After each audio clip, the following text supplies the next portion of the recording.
Fox Sports. We are the Fourth. We are NC. After a winning road trip against teams from the Central Division, the Royals are back home to take on two of the best teams in the East, beginning with a veteran Yankees team filled with future Hall of Famers. The youngest team in the big leagues and the oldest team in the big leagues. A four-game series begins next on Fox Sports Kansas City.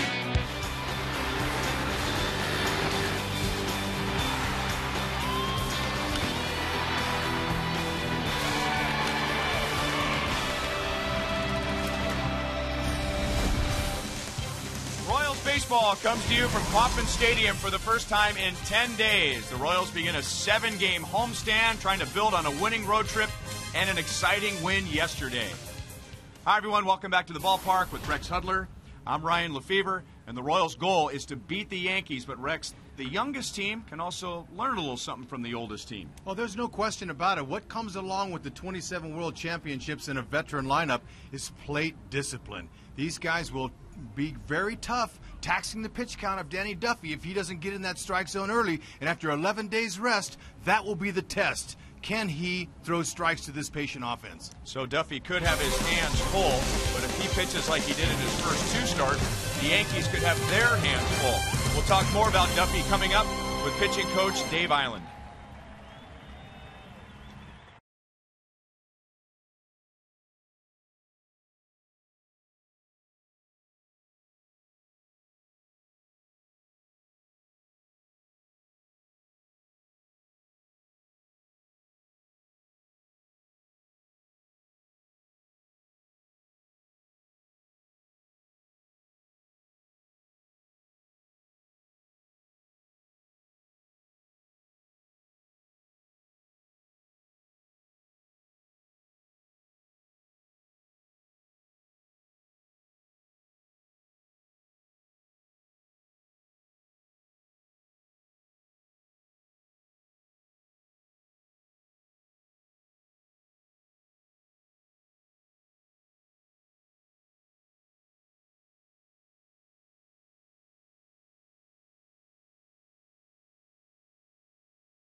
Brought to you by the Missouri Lottery. When you play, students win. And by your Kansas City Chevy dealers, the official vehicle of the Kansas City Royals. Joe will get some keys from pitching coach Dave Island on the Yankees and Danny Duffy when we come back.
Our Mazda replay takes a look at Danny Duffy facing the Yankees a year ago here at the K.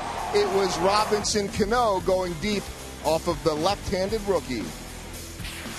Joel Goldberg back here in right field, and had a chance to talk to pitching coach Dave Island, who was also the pitching coach for the Yankees in the past. And he knows that the key tonight for Danny Duffy and every night is just to back off a little bit.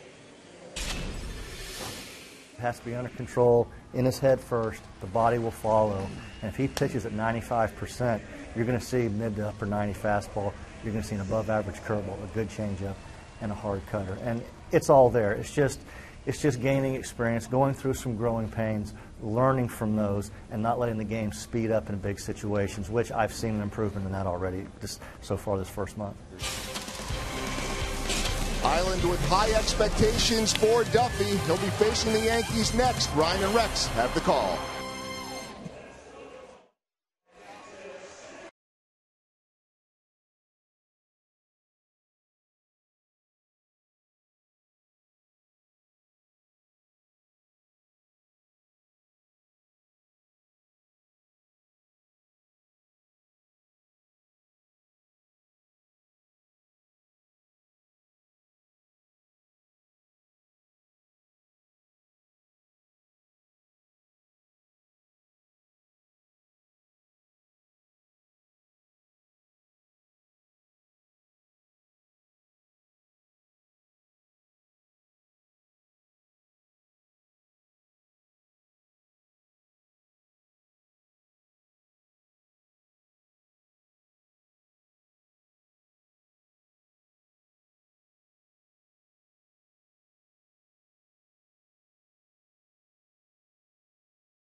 Definition by Time Warner Cable, the official TV, internet, and home phone provider of the Kansas City Royals. And with that, Derek Jeter fouls away the first pitch, and we are underway. The Royals are home after the long road trip. Long because of a couple of rainouts, but a winning road trip through Cleveland, Minnesota, and Detroit. And now a 7-game homestand with the Yankees and the Red Sox. 0-2.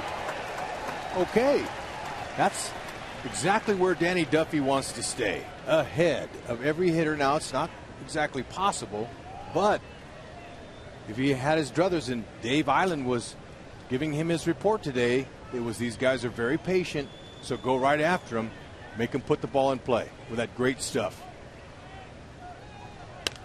Quintero wanted that pitch up and in. Still no balls and 2 strikes. Let's take a look at the Kia report for Danny Duffy tonight. When you hear the word stuff, it means good fastball, basically. His Kia report is to get ahead, stay ahead. Throw first pitch strikes. Lefties aren't doing so hot off him. Righties are hitting a little bit better. But this guy batting, Jeter's hitting .576 versus lefties. And Joe Girardi, with some of those numbers in mind, only has 2 left-hand batters in the lineup tonight against Danny Duffy. Curtis Granderson and Robinson Cano. So he'll stack the righties against him. 11 days rest. Sometimes you're a little bit strong, and Duffy, he's strong on regular rest. That is just foul, and it's still 1-2. And here is the Yankees lineup tonight against Danny Duffy, making his second career start against New York. And if the Yankees are off to a slow start, it's not because of their offense. They are third in the league in hitting. They lead the league in home runs, and that wind is blowing out of the south today. A warm day, so the jet stream is going to help anything to center field, left center, and left field. And there's Joe Girardi in his 5th season as Yankee manager, and Yankees last year won 97 games. 2 balls, 2 strikes. Okay, Danny's going to break out all of his stuff early on the first batter, Jeter. Above average fastball, mid to upper at times. Good strikeout pitch when he elevates. Nice breaking ball, big arc to it. Slider, slurvy, kind of a curve, and a nice changeup that he's getting more and more accustomed to and having confidence in. He'll need it against the righties. And Jeter goes the other way, almost nailed first base umpire Phil Cuzzi. It's a warm, muggy day in Kansas City, at least for this time of year. 83 degrees. The 7:10 game started at 7:09, and the time and temp is presented by the parking spot at KCA. Hey, a minute early. Duffy couldn't wait. And Jeter inside out into right center field. He's made a career, a Hall of Fame career of doing that, and the Yankees have the leadoff man on. And on the 8th pitch, he singles. All right, defensively behind Danny Duffy, and he'll need this defense here, as all the starters will as the season goes on. Jarrod Dyson's going to be on his mark in center field. Escobar, this guy can turn the 2, no question. Now Humberto Quintero, he is going to get the call behind the plate, hopefully putting down the right signals to help Duffy win. Now ball 1-2. Curtis Granderson. Of course, the defense is always sponsored by Ford. Always.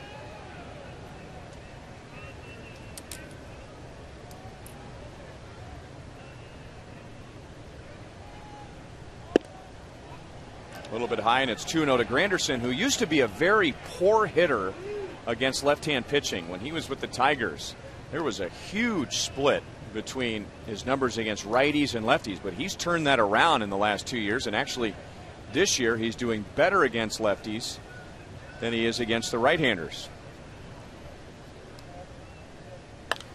Good pitch in on the hands, and it's 2-1. And it's because he's not jumping out and opening up with his front side. He's just keeping it closed, and he's using his front toe to turn it in a little bit to help keep him in off lefties.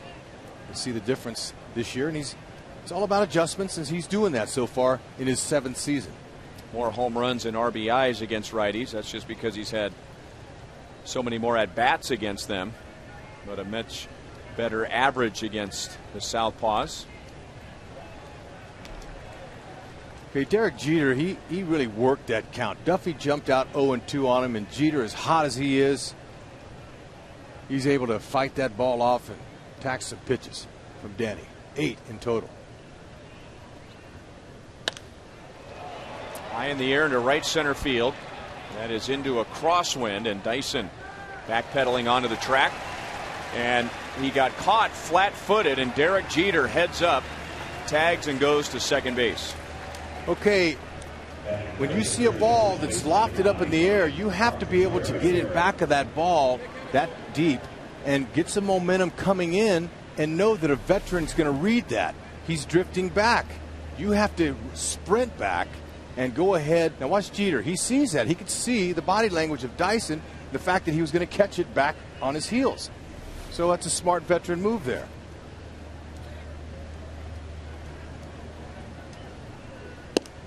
Ball 1 to Mark Teixeira, and you could really see on the replay there, Rex, that Jarrod Dyson was not prepared for Jeter tagging. He was surprised when he saw Jeter head for second base. Have to play with a sense of urgency. You can't assume anything. Veteran players like this are smart and heady. Pulled to third. Moustakas gets the big hop. He looks Jeter back to second. Teixeira is out number 2. Routine play for Moose, and he loves to hear the crowd here at the K. Give him the Moose. Make sure Jeter went back to second base. Didn't want to give him any ideas to advance to third. And now try to get A-Rod out of this first inning here. Jeter, he's a veteran guy, you know, and he might be a little bit up in his years, but still, he's a good athlete, well-conditioned, and he'll be ready to score on a base hit if it happens. Duffy looking good so far in this first. Looks like he's calm and he's not as hyper and breathing heavy like that. Looks like he's doing his job so far. Well, you heard Ned Yost during Hy-Vee Royals Live, and with Nate Bucatey's report from the field that the Royals they're going to pay attention to Danny Duffy tonight. He's coming back from a little strain in his elbow, and with all that time off, you mentioned that he could be strong, and the Royals just want to make sure that he gives a normal effort.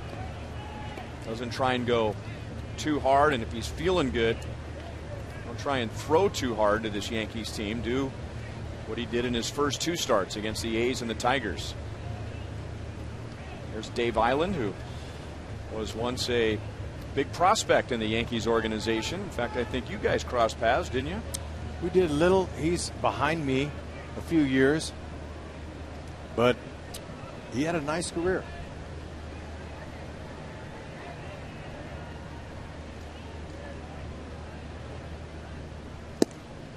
Three balls and no strikes to Rodriguez.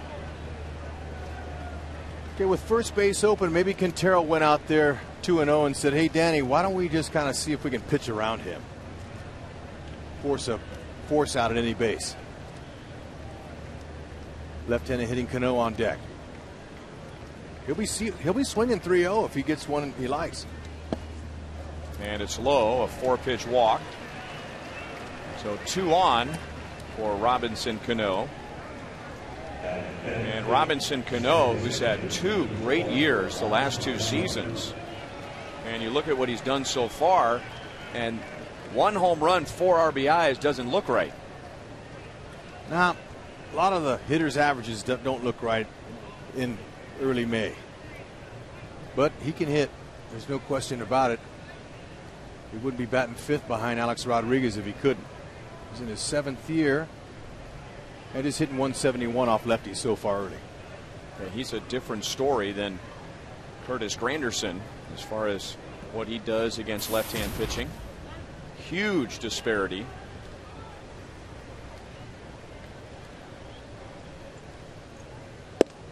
However, we must point out that when the Yankees beat Danny Duffy on August 16th here at Kauffman Stadium, and Duffy got whacked around in that game, allowed 8 runs in 3 innings. Cano hit a 3-run home run against Danny Duffy. Overall, the Yankees batting .270 with runners in scoring position. Cano just hitting 143 with runners out there. .270 is not a bad mark. Premium teams that pick up the big hits usually hit .280 or better with runners out there.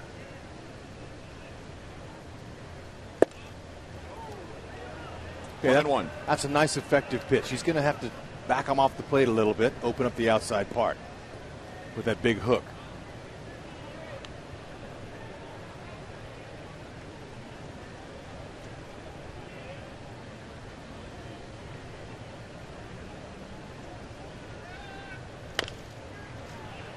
That is pulled foul. 1 ball and 2 strikes.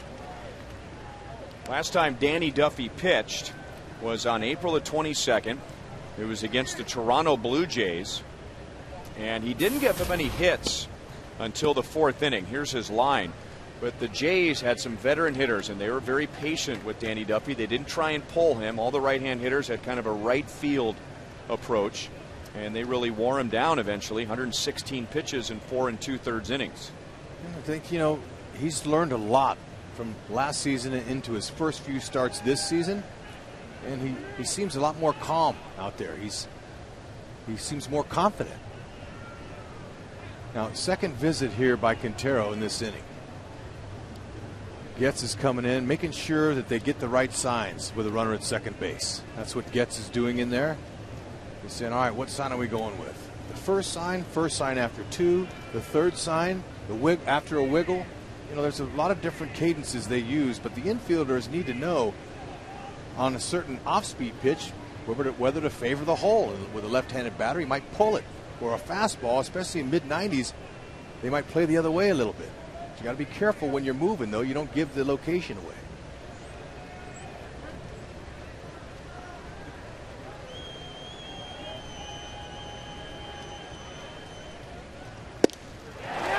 Fastball at 99 miles an hour on the stadium radar gun, and Duffy has a scoreless first.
Top of the first inning, and now here's Ned Yost's lineup coming up against right-hander David Phelps. Gerard Dyson will lead off and play in center field. If you didn't hear earlier, the Royals made a roster move. Yuniesky Betancourt is on the disabled list with a right ankle injury, so that opens up a regular position for Chris Getz. He will be the Royals' everyday second baseman. Got the game-winning RBI yesterday, and he will bat 8th tonight.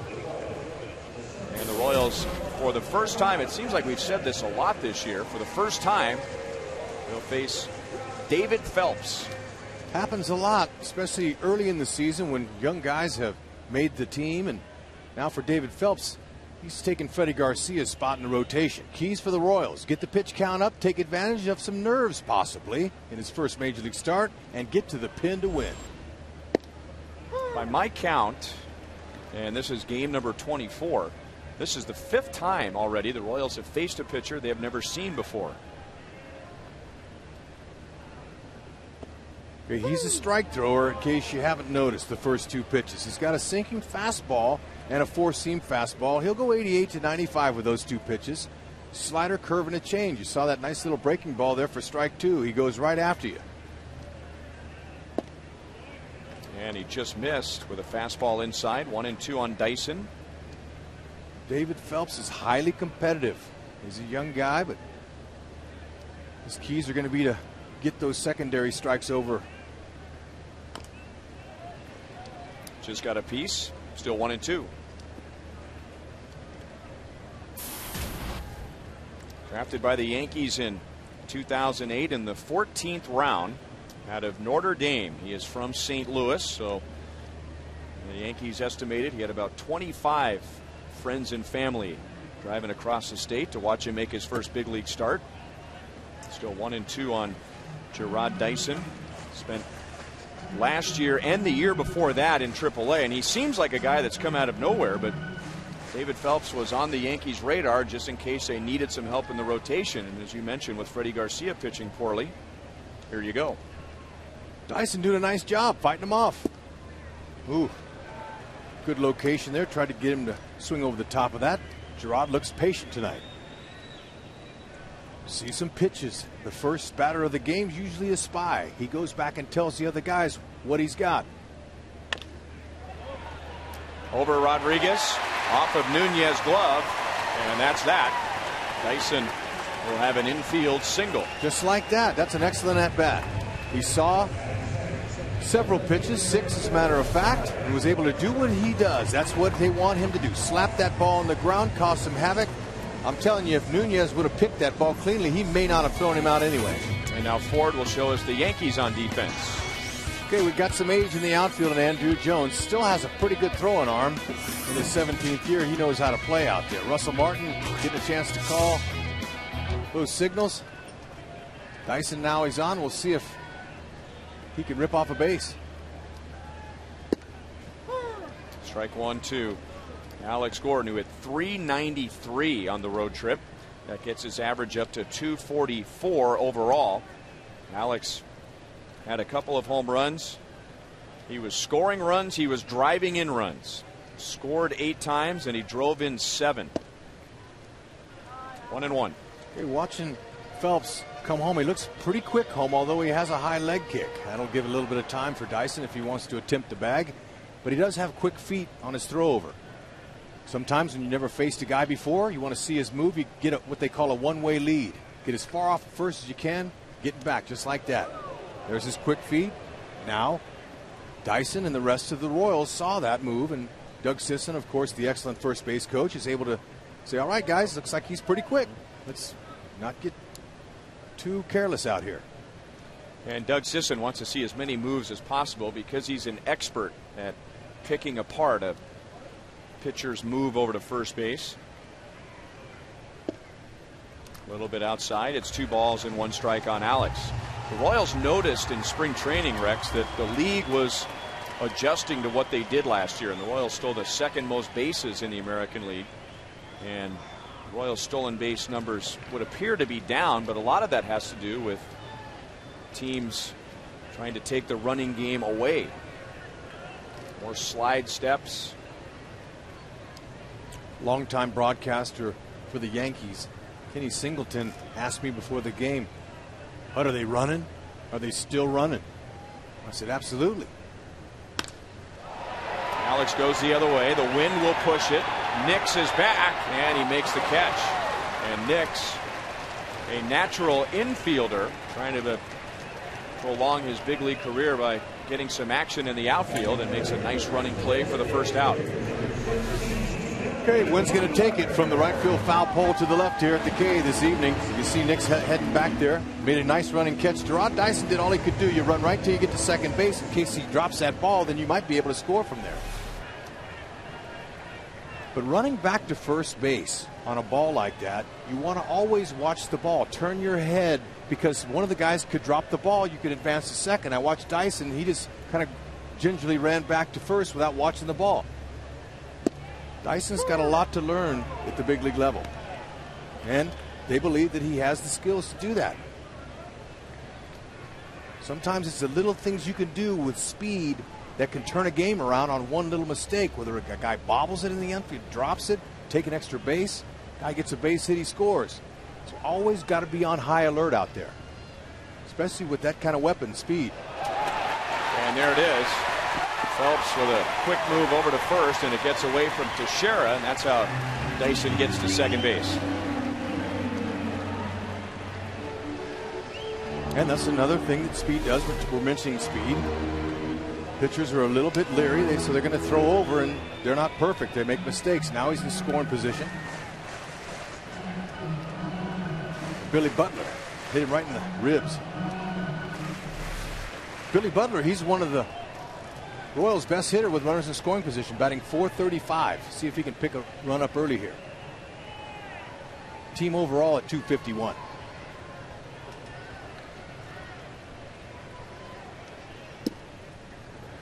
One ball and 1 strike. The Royals trying to win at home for the first time, so they're trying to put an end to that slump.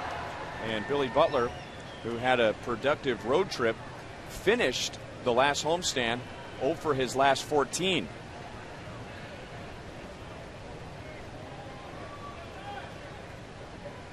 Ooh.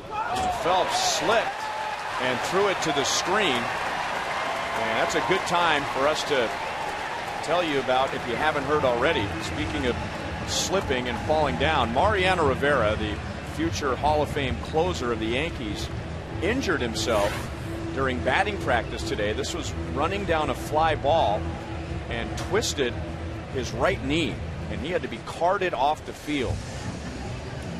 That is a painful view to see. A 42-year-old Hall of Famer hurt his knee. Now, the diagnosis, they say, without an MRI was a sprained knee. But Ryan, you and I have seen these guys long enough. When a guy goes down like that and holds his knee in that kind of agony, it could be worse. We'll have to hold back and wait and see what the test results are. But Phelps obviously gets caught up. See, his right foot, his right toe slipped on the top of the rubber. I don't think I've seen that before. Usually it's the lead foot that slips. And you'll see pitchers dig into that rubber to the front part so they can make sure they get a nice toe hold in there. But you're right. I don't remember seeing a guy slip off the top part of that rubber. Now he's going to dig a little bit, give himself a little bit of a foothold there. First major league start, you don't want to give away anything like that. Good rip by Billy. 2 balls, 2 strikes. Infield is back. 1 out, good chance for these guys to get on the board with some contact up the middle, or looks like to me on either corner, because Teixeira's back, A-Rod's back at third, Dyson's good speed, so Billy Butler can put it in play here. They might get a run early.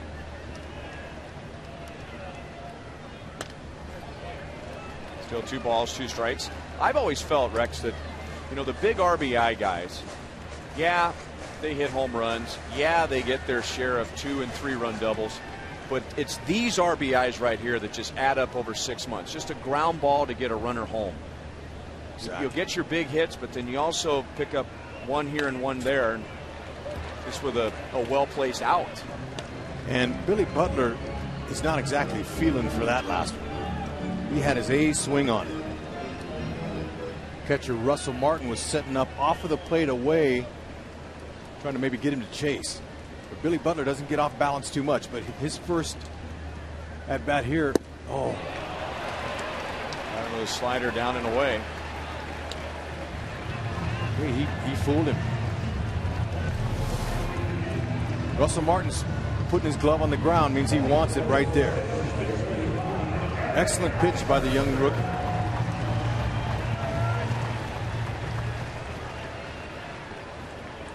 And now Eric Hosmer, who drove in a run in the first inning yesterday against Justin Verlander, putting an end to an 0 for 19.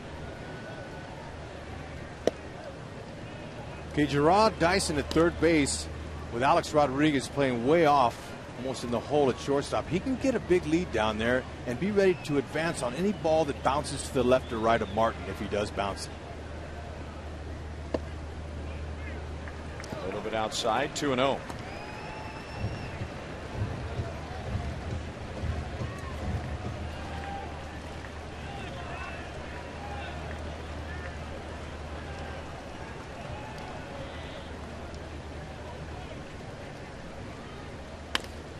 Up the middle, and the Yankees were playing Hosmer up the middle, so a runner at third with 1 out does not score, and we have no score.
Duffy got into a little bit of trouble in the first inning, gave up a single and a walk, but then blew away Robinson Cano. And you know, Ryan, there's a term I like to use. That's what I call a Linda Ronstadt pitch. She had a song, and a great one, called Blue Bayou. and that's for you youngsters that don't know Linda. She had a great hit. Wow. With the spin, that ball came back from the other side of the screen, and Andrew Jones is out on one pitch. Now, that ball stayed up forever, and it was into the stands. But because it stayed up so high in the backspin that a hitter puts on that ball, that's why catchers turn around to the backstop and gets that ball coming back into him. It came all the way back. Watch Quintero. He's going to follow it. It's in the stands, but it's up there so high it's coming back. Duffy will take that out. It's one of the first things you notice if you watch a Little League game and a catcher trying to catch a pop-up. How many times will they go back and then the ball lands over their head? It's because, you know, at first you have to learn the hard way about that spin. And the ball's going to come back to you. You're right, but not just there. We've seen it up here.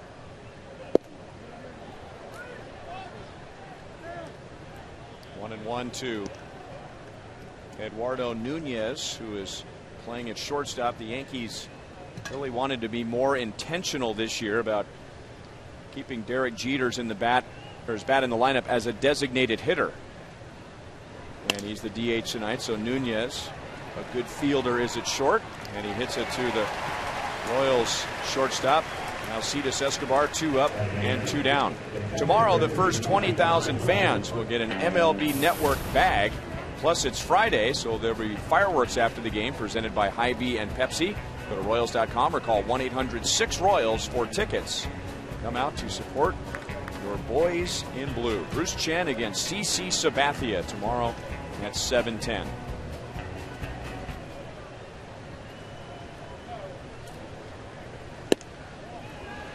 Ball 1-2. Russell Martin. Duffy getting 2 outs on just 4 pitches. It's good after 22 in the first inning. Popped up. And this time it's Moustakas. A 6-pitch second inning.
This is Phil Dixon, who lives in Belton, Missouri. He has written 9 books about the Negro Leagues and 1 book about Buck O'Neil. In fact, in 1990, Phil was one of 5 individuals, including Buck, who co-founded the Negro League Baseball Museum and is still on the Board of Governors.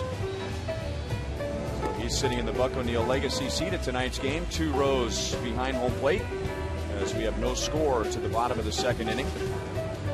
Congratulations to sit in that seat. I know he feels honored, like everyone who sits there. Royals had a runner at third with one out in the first inning, but David Phelps, making his first big league start, was able to strike out Billy Butler and got Eric Hosmer on a ground out to short. So it's Jeff Francoeur, Mike Moustakas, and Humberto Quintero in the second inning.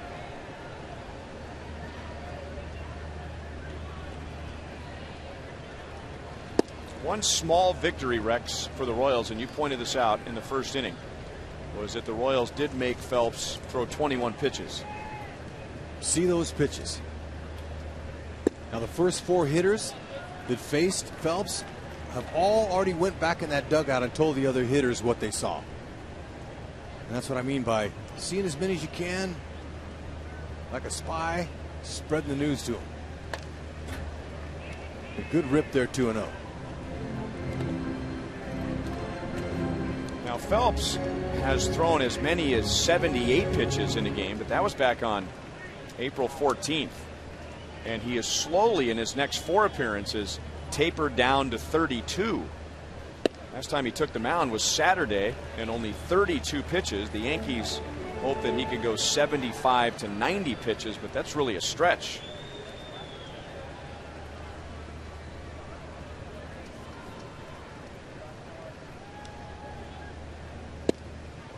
Hard slider, and it was called a strike. 3-2. Right-handers have had a little bit better time against Phelps this year. 242 average, 3 homers he's given up to righties. Lefties just 148 with 1 homer.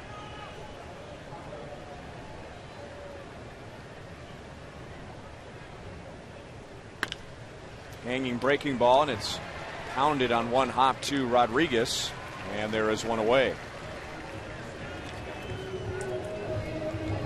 We remind you, as you enjoy a cold one, to look forward to Miller Time later in tonight's game, brought to you by Miller Lite. And Miller Time could very well be provided by Mike Moustakas, coming off a 360 road trip. So he comes back home hitting over 300, 309.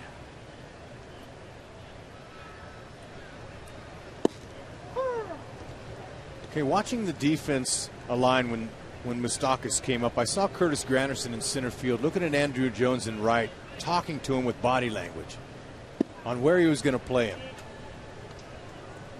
He was telling him, I'm going to play him a little bit to pull, not quite straight up, and Andrew Jones looked at him and says, I'm going to be straight up. And he used his hands moving up and down. So when Granderson moves, the outfielders, other corners usually move with him. 2-1. And that's important at Kauffman Stadium because you're covering a pasture out there. A lot of ground. 3 balls and 1 strike. So he's been 3-1 with the first 2 hitters of the inning.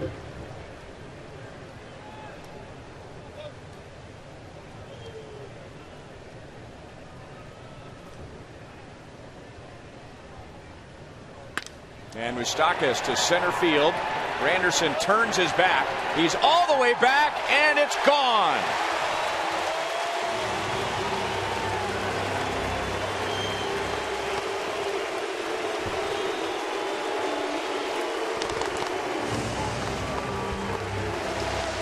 That's what happens when the pitcher falls behind. Big, strong, young third baseman Mike Moustakas giving it a ride straight away center. Curtis Granderson can't defend that one. 3-1. Knows the fastball's coming. Short, compact swing. Good head position. Great balance. 1-0.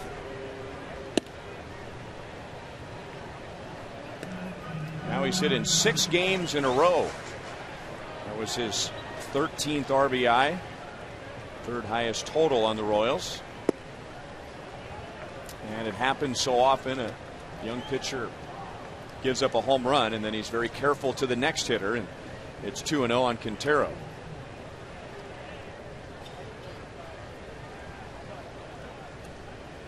Royals got a nice game plan going here.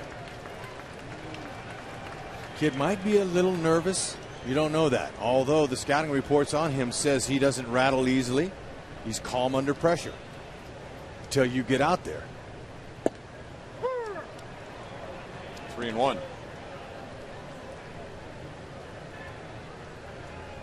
And I would think the weather is a bit of an adjustment. It was cool in New York. Yankees coming here after a homestand. It's warm, it's muggy. It's always a bit of an adjustment when you play in a hot game for the first time. But hitters will tell you they'll take this any day of the week. Perfect day for ball. Got a little sweat going. Baseball is a warm weather sport. So Phelps comes back from 3-0 to strike out Quintero, and they're 2 down.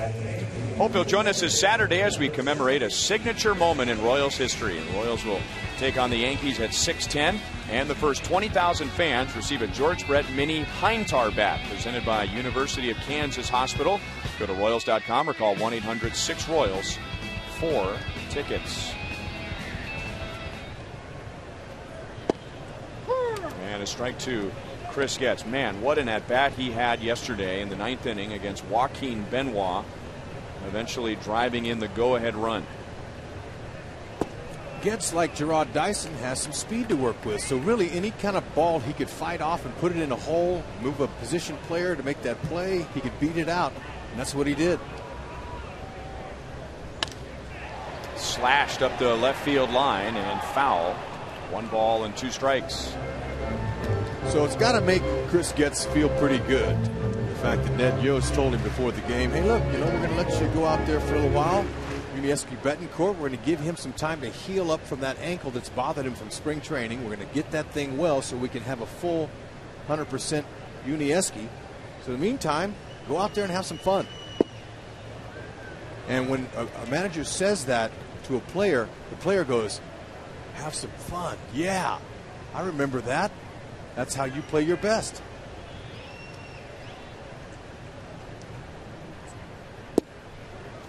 And when Chris Getz is at second base, he looks over to that guy, Escobar. He looks over at him and he sees a smile. And Getz told me that it relaxes him. It helps him feel better. More confident. Ripped to right field, and that's going to roll to the screen. And Chris Getz has a 2-out double, his 4th double of the year.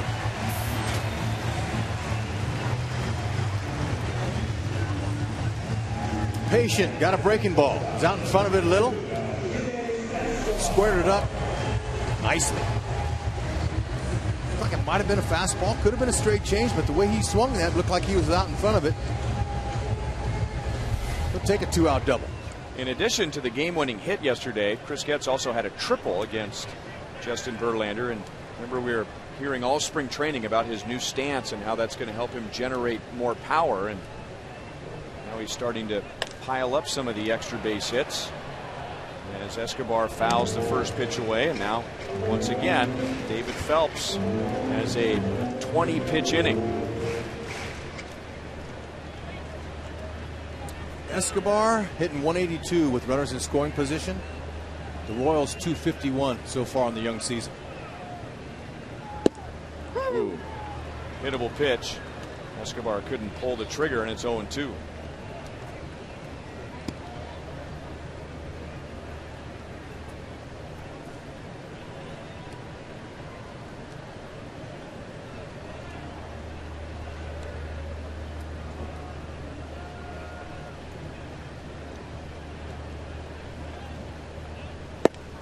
Got him with a fastball away. So the inning is over.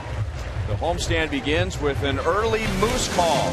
Mike Moustakas with a 1-out home run to center field. Royals lead 1-0.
The 1-0 lead, and we'll get the 9, 1, and 2 hitters. Mike Moustakas putting the Royals in front with his 4th home run in the 2nd inning. This is Jason Nix, and the Royals have seen him with the Rockies, the White Sox, the Indians. Former first-round pick of the Rockies. Very good defensive infielder. And he is playing in left field for the Yankees tonight. Here's a look at our Time Warner pitch speed comparison. You can get downloads up to 50 megabits per second with Time Warner Cable Ultimate Internet.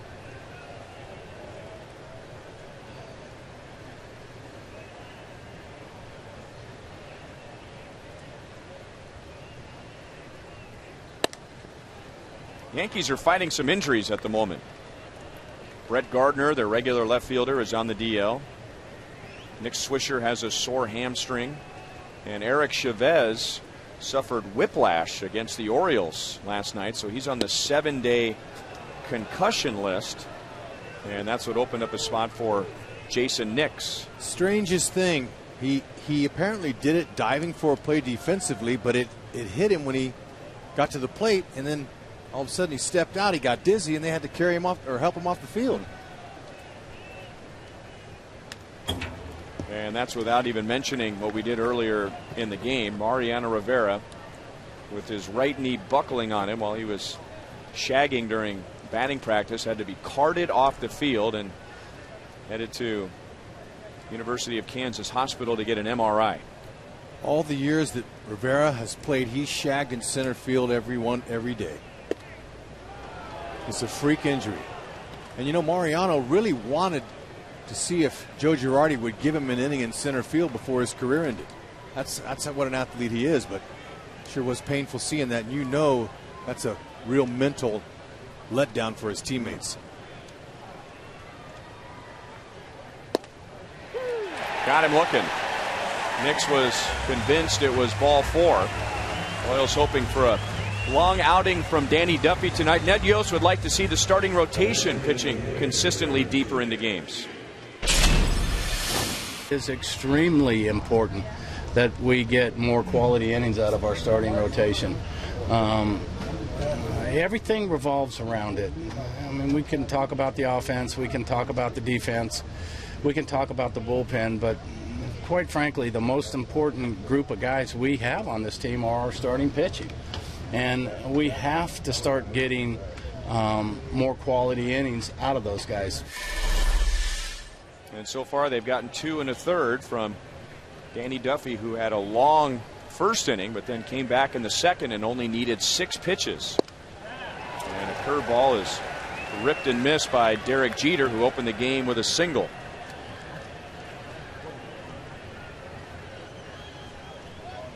Good first pitch selection there. Nice breaking ball to a first ball fastball hitting veteran, future Hall of Famer. That was an excellent pitch. You got to really trick him. Now Quintero wants it up. And fouled away. That's the second time that Jeter in an at-bat has gone after a fastball about shoulder high. Identical situation as his first at-bat. He was down 0-2. This guy, he doesn't panic.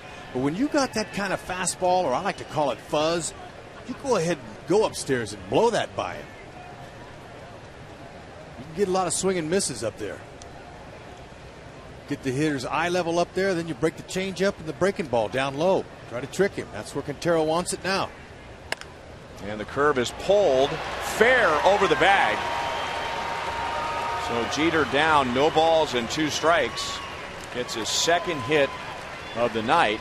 So he adds to his .385 batting average. Okay, Quintero wanted it in the dirt, and 0-2, that's where you put it. You can't leave it out or over the plate too much, or a hot hitter will do exactly that. Had he put that ball down where Quintero wanted it, he might have gotten a swing and miss. And another milestone for Derek Jeter. That was double number 500. Now he's hitting 600 against left-handers this season. And coming up on 400 overall. 500th career double. Congratulations, Derek. Granderson got underneath it but he was able to pull it into the seats. Okay, we're entering the time of the evening where the ball can be tough to pick up out of the twilight up there, especially when there's cloud cover like is at Kauffman Stadium tonight. Couldn't be tough for outfielders. When Granderson hit that one up, I lost it, and I'm sure a couple of the other players did, but fortunately it went in the seats.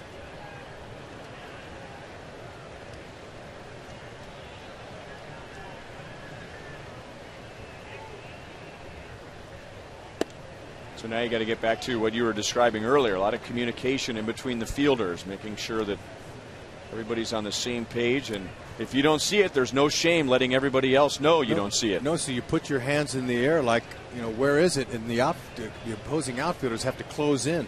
The guys on the opposite sides.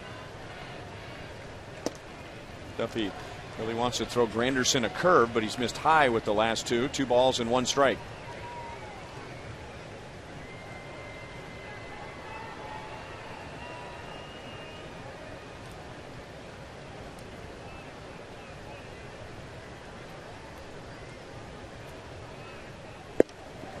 And some heat away. 2-2.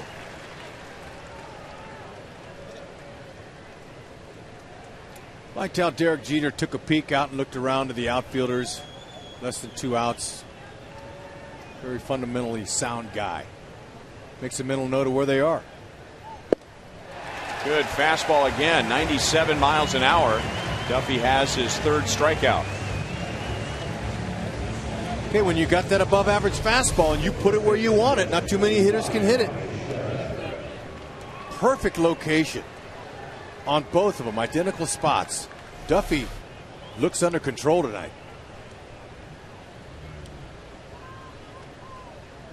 And now it's Mark Teixeira with Jeter at second base and 2 outs. Teixeira, normally a slow starter, and then starts warming up when the weather does. And batting right around .220 in the month of April, and Duffy got him on a ground ball to third in the 1st inning. So even though his first few years in New York he started off slow, the media is a little bit hard on you. They were on him. But you know, managers don't panic with veteran players that have track records of slow starts. And like you've heard so many times, they don't ask you how you started the season, they ask you how you finished it up. And real players show up in the second half of the season.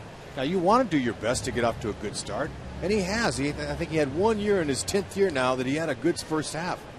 But typically, some guys are slow starters. Pitchers, lots of times, are ahead of you this time of year. Ooh. And right after Quintero goes out to talk to Duffy, they were still crossed up with the signs. And if a catcher is ever going to not know what's coming, you hope that he's going to get something off speed, not a fastball. Mid-90s. So Quintero's had several meetings with Duffy so far early in this one. Duffy kind of shook his head, kick in the dirt, saying, man, let's go. Sometimes that'll break the rhythm. He's got a good thing going now.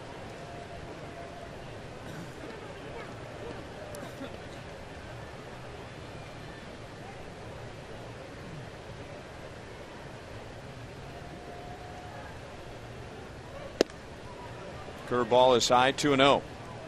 Sometimes there's an issue with the pitcher not being able to see the signs the catcher puts down. So, you know, Brian Pena, he paints his nails white.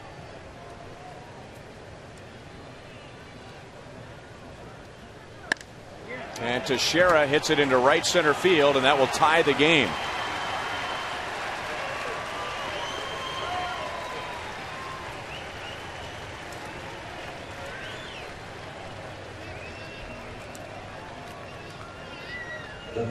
Teixeira just hitting 207 from the right side of the plate. Got him one he liked. Right over the middle.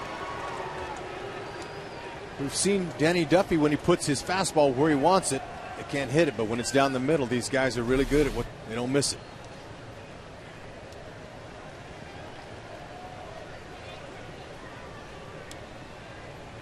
And it brings up Alex Rodriguez, who had a 4-pitch walk in the first. And that was with an open base, and Duffy really wasn't even close with Rodriguez in the first. And after he walked, Danny struck out Robinson Cano to end the inning.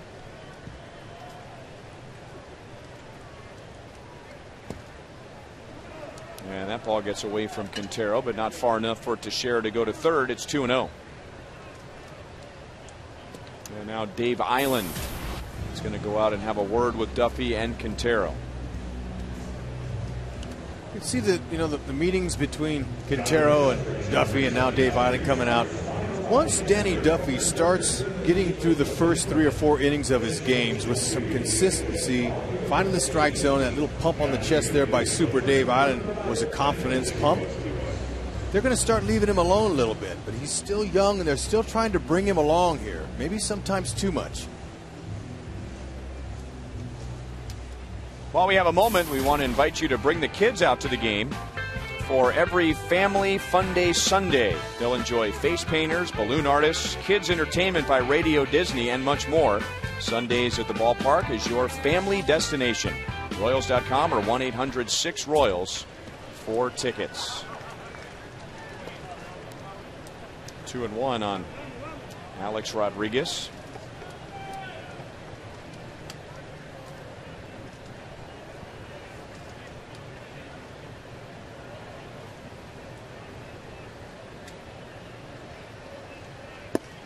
In this inning, we saw Derek Jeter get his 500th career double. Well, earlier this season, Alex Rodriguez has passed Ken Griffey Jr. for 5th on the all-time home run list. He has 633, and he has passed Willie Mays for 8th all-time in RBIs.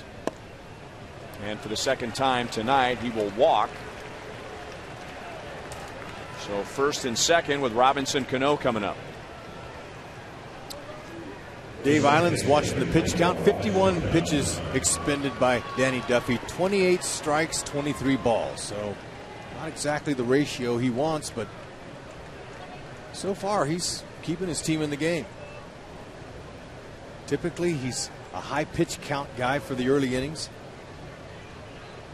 At high fastball they foul off a lot. Ball 1 to Cano, who struck out with a fastball in the first inning. That was with 2 on and 2 out. And now he bats with 2 on and 2 out. Teixeira at second. He doubled in Jeter to tie the game. And Rodriguez is at first.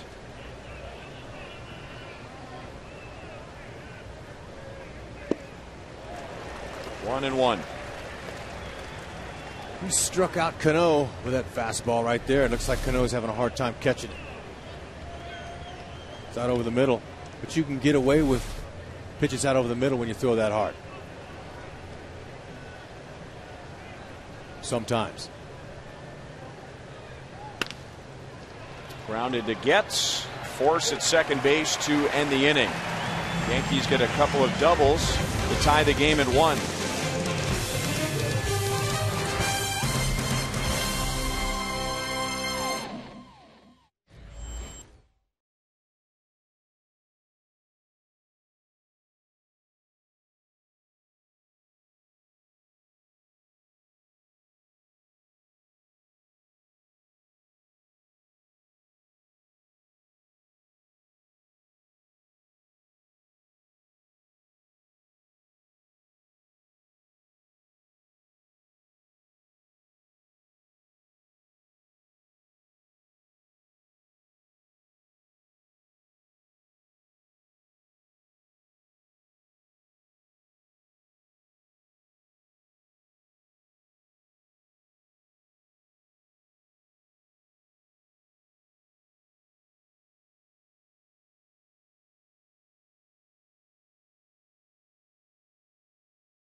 1-1 tie. Mike Moustakas has a home run for the Royals. And Mark Teixeira has an RBI double for the Yankees. Our Sprint You Call It question for tonight, simply, who do you most like to see the Royals beat?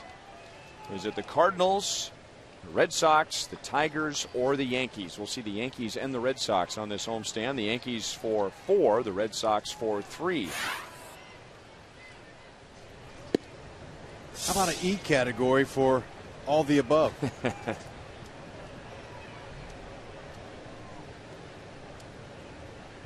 Text 432-432, enter keyword Royals, then a space followed by A, B, C, or D.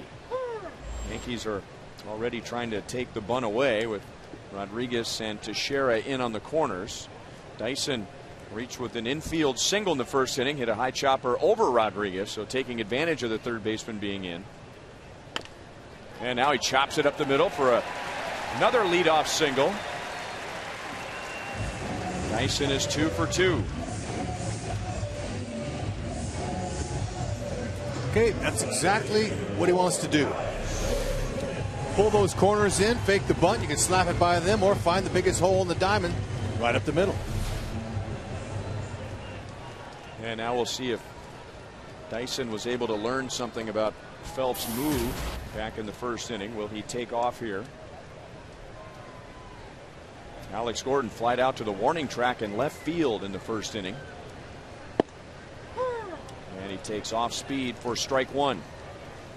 Okay, Phelps, he'll sink his fastball again. He's got a nice little four-seam fastball, slider, curve, and a change. So he's going to try to mix them up second time around here. Gordon hit a nice ball to the warning track in left field that was run down by Nix.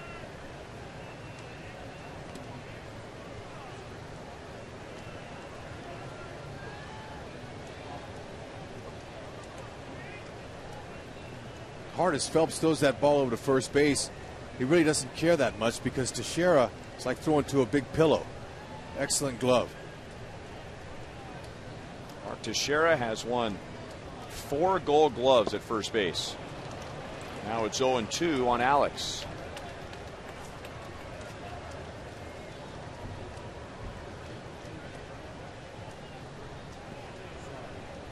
You know, lots of times if it's quiet out there and the first base coach has something to tell you, he'll sneak over to the outfield side of your ear. Don't want the first baseman to hear it. Fastball struck him out looking. So 3 pitches. Down goes Alex. And for Phelps, that's 4 strikeouts. 2 breaking balls in a row and a four-seam fastball high. That's a pretty good job of pitching now. I think he just fooled Alex.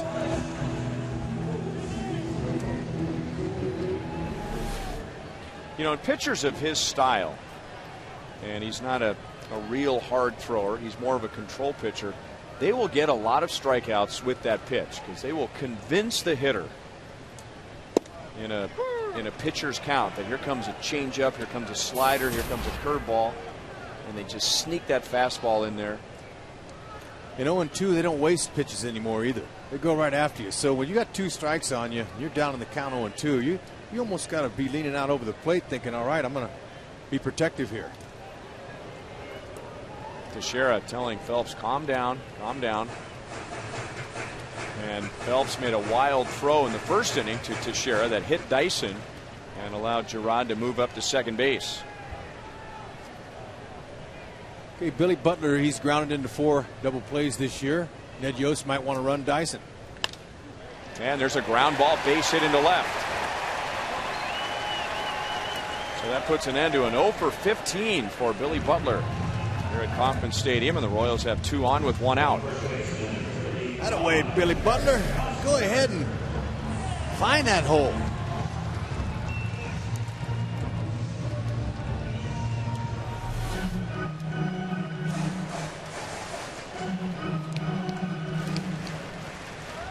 And now Eric Hosmer with 2 on and 1 out.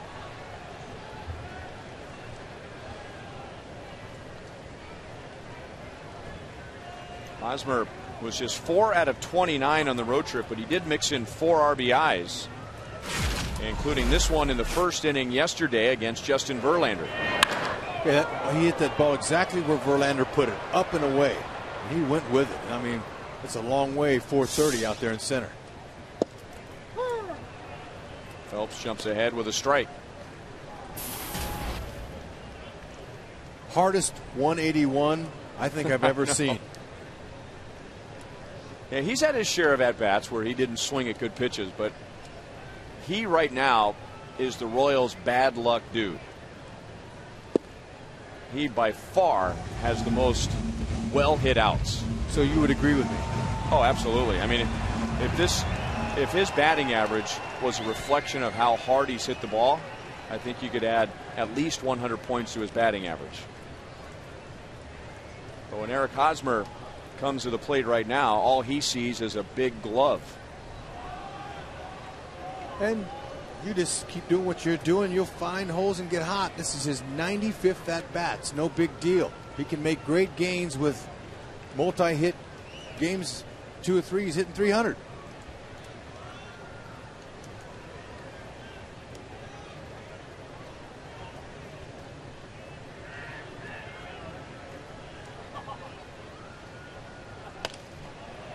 Got a slider, pretty good swing on it, and fouled it away. And with Hosmer at the plate against the Yankees, it wasn't here at Kauffman Stadium, but we all remember that first major league home run against A.J. Burnett at new Yankee Stadium with his mom, dad, and brother watching. Got to the big leagues on May 6th and hit that first home run on May the 11th.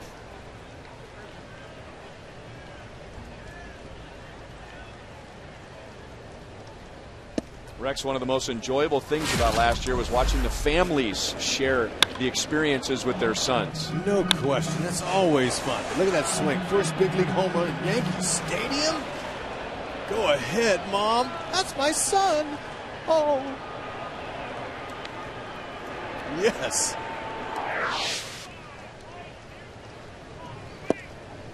There's a good sign right there. That's a changeup down and away, a pitch that Eric's been trying to hit.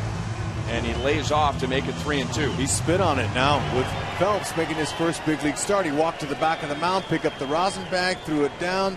Sign of, uh-oh, what am I going to do here? Well, Hosmer needs to look for something out over. Don't sit on a certain pitch because he might try to trick you. Just look for a ball out over and trust your hands. Let your hands do the damage. And he's got great hands. Uses the whole field. Granderson playing shallow in center field.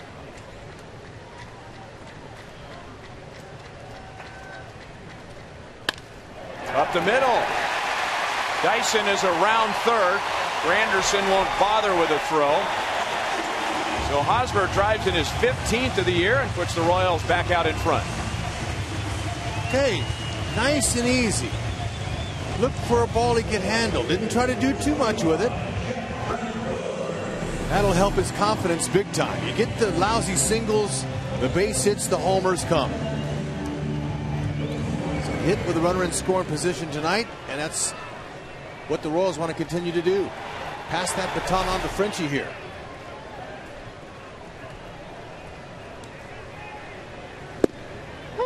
At the knees over the outside. Two seam sinking fastballs, change-ups, little sliders down low is what Phelps is hoping to do to get Frenchie to roll over. Frenchie wants to try to stay inside that ball. 1 ball and 1 strike. Try to put together a big inning here.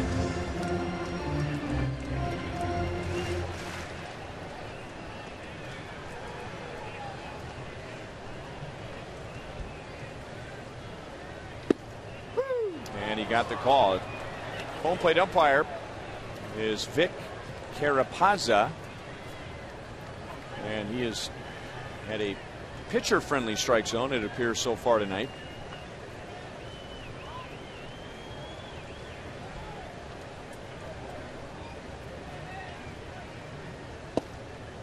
Two balls, 2 strikes. Francoeur last year hit .391 against the Yankees. Royals and Yankees split the season series at 3 wins apiece, with the Yankees winning a series here and the Royals winning a series in New York. Big swing by Francoeur. Still 2-2. There's the Frenchie Quarter, and they've all got their Frenchie Quarter yellow T-shirts on for the select Thursday dates.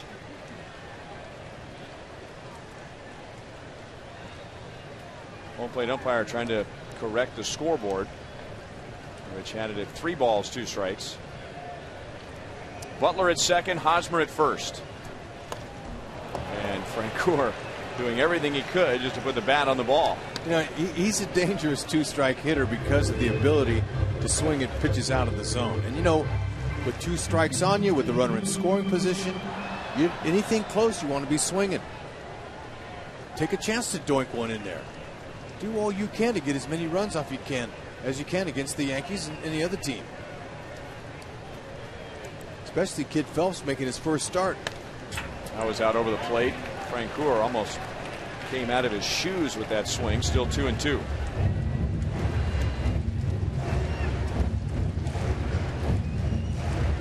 Russell Martin going out there and saying, I know this guy doesn't have a home run yet this year, but we better be careful with pitches spinning and up and out and over the plate.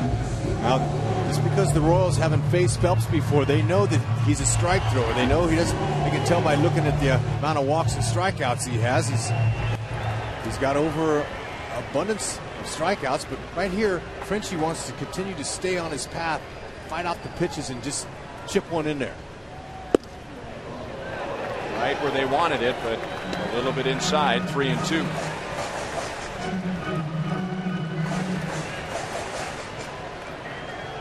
This will be pitch number 70 for David Phelps, making his first major league start and his first start of the year. He's been with the Yankees all season of pitching out of the bullpen.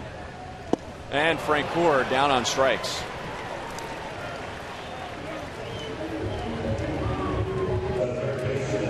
Coming into this game, David Phelps had just 7 walks, 14 strikeouts. He comes at you. His secondary pitches look pretty good. They're all right around the plate. Changeup moves down, a slider that moves down. A little sinker and a 4-seam fastball he's using upstairs.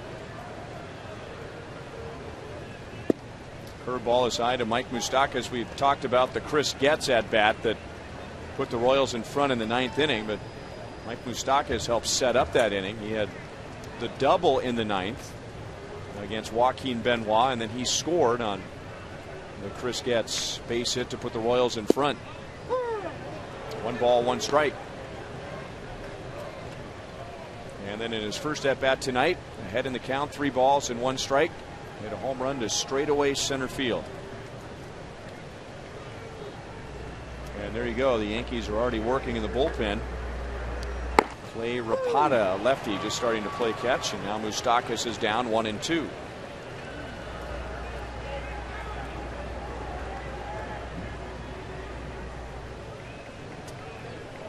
Royals need a big hit. Get into that pin to win. Still early.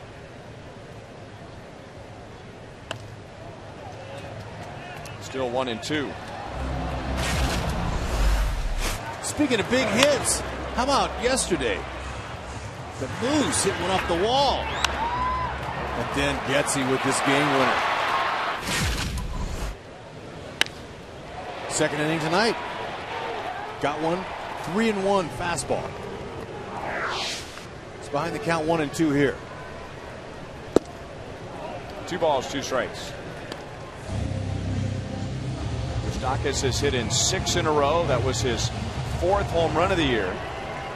And he has his overall batting average up to .317. Remember, he just went 1 for 11 during the season opening road trip. Going good, you go big fly, dead center, squaring up the ball, you're right on it. So I would say he's hot here, but he's got to make sure that he widens up the zone a little. Chops it out to Cano, who slings it over to first. Royals regain the lead. Gerard Dyson opens the inning with a single, and Eric Hosmer brings him home.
Royals with a 2-1 lead to the top of the 4th inning. This is a Frenchie Quarter night at the ballpark, and fans with their Frenchie Quarter t-shirts out in right field.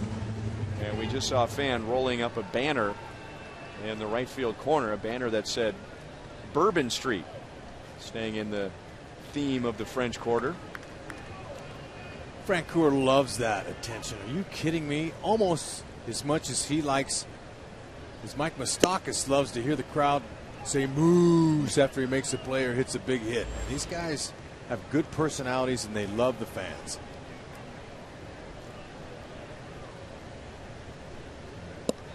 Danny Duffy, 2 balls and no strikes to Andrew Jones. Duffy pitching with the lead again, and Andrew Jones fouled out to Humberto Quintero in the 2nd inning.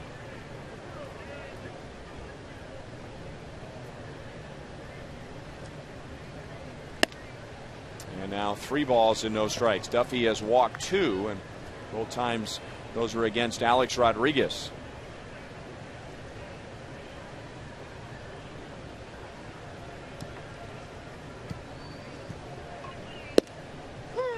Three and 1.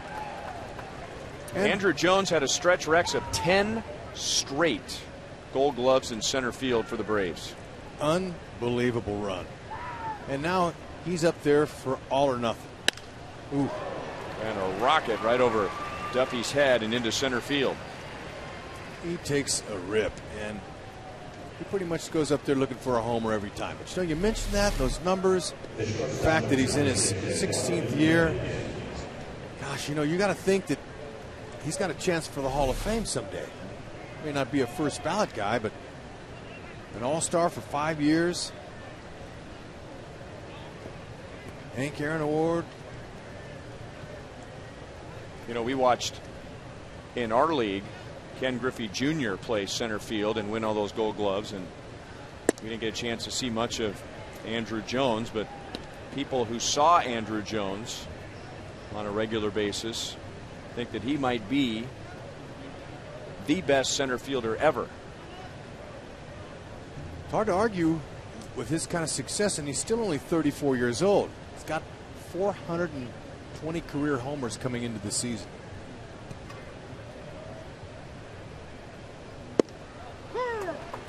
One and 1 to Eduardo Nunez, who grounded out to short in the 2nd inning. That was a well-placed changeup right there. Good spot.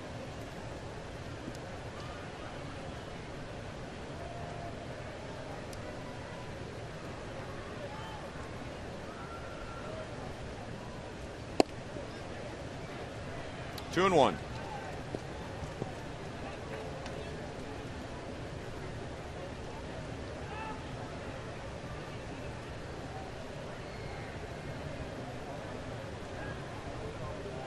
Jones is not a threat to run over there. He used to run early in his career. He doesn't anymore. Moustakas backhands out at second base. Double play.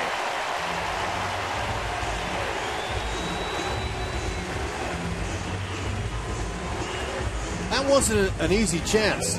That's to his backhand side towards the line. 2-hop short pick. Good transfer from glove to hand. That's what made that double play. Got to get rid of it quickly. First man sure, second man quick. There you go. Okay, you know what? That's okay. Duffy is liking that right there. But I know Dave Island's been talking with Danny Duffy about his body language, and that's a very important language that's spoken out here. You hear me talking about it a lot because it's the premium language. And hitters feed off of emotion from a pitcher, whether it's bad body language or good body language.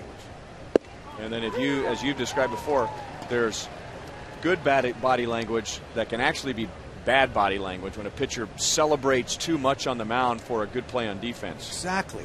And so hitters go, they see that and they go, oh, okay. So you want pom-poms out there. We'll show you.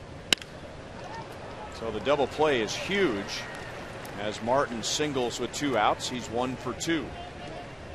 So Dave Island said when he talked to Danny about that, Danny said, well, you know, I really appreciate a good play. So Dave Island says, Okay, that's a big league play behind you. That's what he's supposed to do. Congratulate him in the dugout. Don't give the other hitters anything. Any more incentive to be fired up to beat you. Exactly. Just try to be as poker face as you possibly can.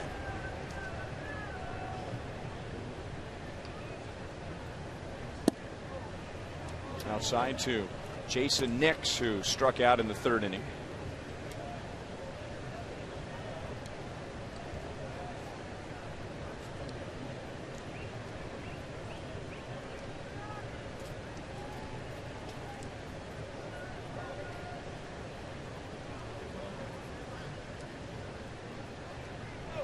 Duffy throws to first, and he's called for a balk. So the crowd thinks the inning is over, but Phil Cuzzy, the first base umpire, immediately threw his arms into the air, and Russell Martin will be awarded second base. Well, he started home. Okay, his leg already crossed the rubber, and then when he saw out of the corner of his eye Martin taking off, he threw over. And Phil Cuzzy, you could see him pointing right away.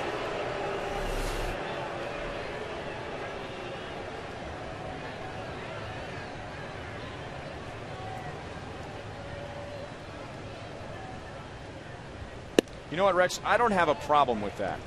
And here's why. If a runner gets a jump like that, he's going to get second base. And he's going to be in motion. So if a ball is hit, you got a runner in motion, he might be able to score from first base. So you take your shot. Maybe the umpire doesn't see it and you get an out. But he was going to get second base if Duffy throws to the plate. I'd agree with you.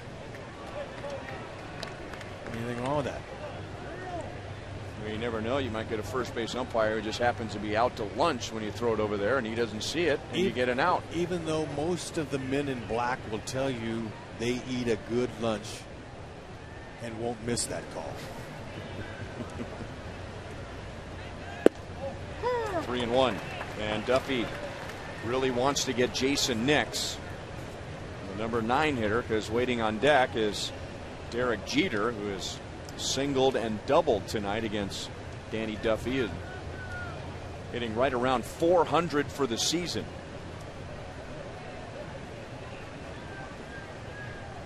And that might have been ball 4. So Nix helping Duffy out a little bit.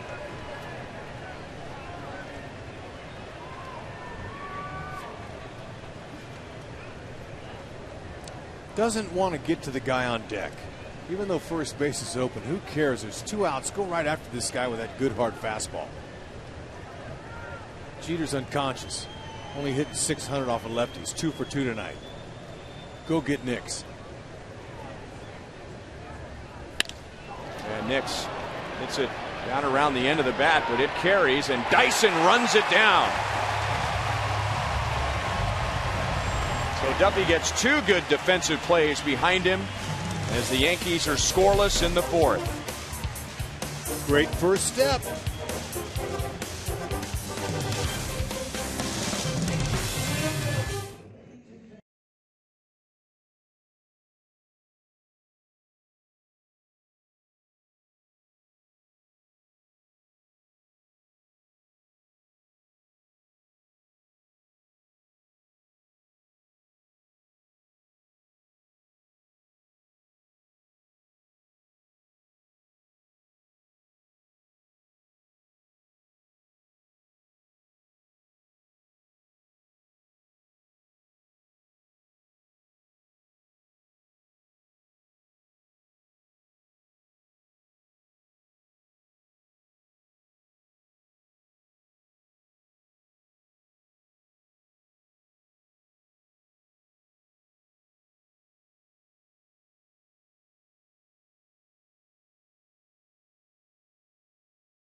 Royals Baseball is brought to you by your Midwest Ford dealer. By Steel. Find a helpful servicing Steel dealer. Visit steeldealers.com. And by AT&T, the world's largest 4G network. AT&T, rethink possible.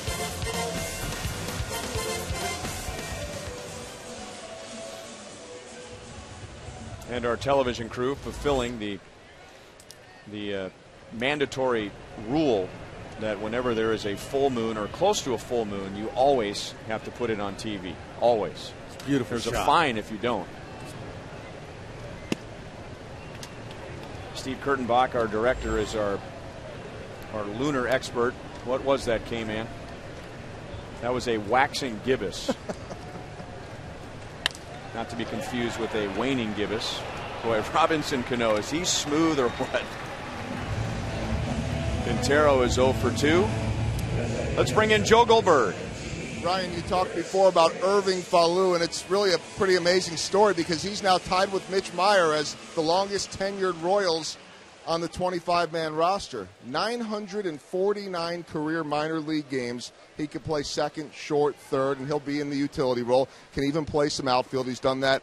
He got a call last night after the game in Nashville. Omaha was in Nashville from manager Mike Jershling. And, you know, we've said before, Jersh can mess with guys a little bit, but he got the call in his room, and Jersh said, "You made it." And Falou said, "I made what?" He said, "You made it to the big leagues." And Falou said, "There's no chance. This can't be true." He didn't believe it, didn't get any bit of sleep at all last night, couldn't sleep, called everybody, and now here he is after all those years being drafted in 2003. Sound familiar, Mr. Hudler? Absolutely. I commend him for his hard work, dedication, and perseverance. Not giving up. Congratulations. How many years for you before you got that call? Okay, now it was 6 years before I got my first call, but I ended up doing 10 years of the minor leagues, no question. But look, you can't quit. Look at all this. And remember, the paycheck they get down there is nothing like the one they get here. A drive again from Chris Getz, and the 10-time Gold Glover, Andrew Jones, glides back to the track to make a catch. I didn't think he was going to get that. But once an athlete, always an athlete. Getz put a good drive in. To talk about how he stood up more out of his crouch for his front leg, gives him a little bit more leverage, therefore a little more power. He's using his bottom half, and that guy, Andrew Jones, runs it down. Raul Ibanez usually gets a chance out there. With a lefty throwing. I think Joe Girardi said, "I'm going to go with Andrew Jones."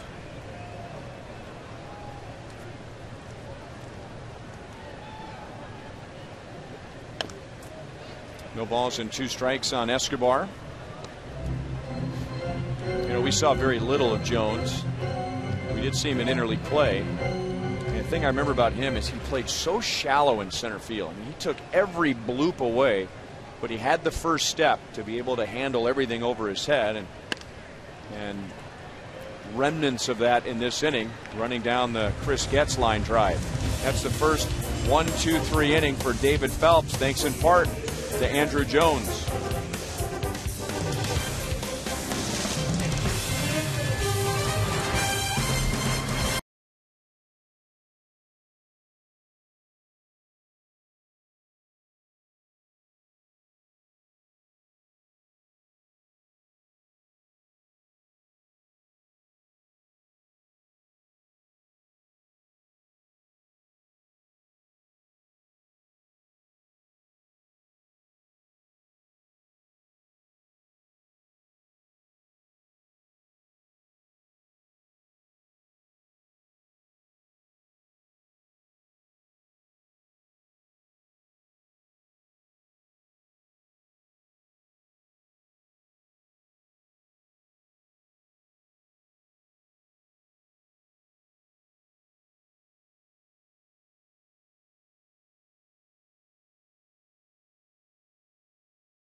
tonight, and as the DH, he is 2 for 2.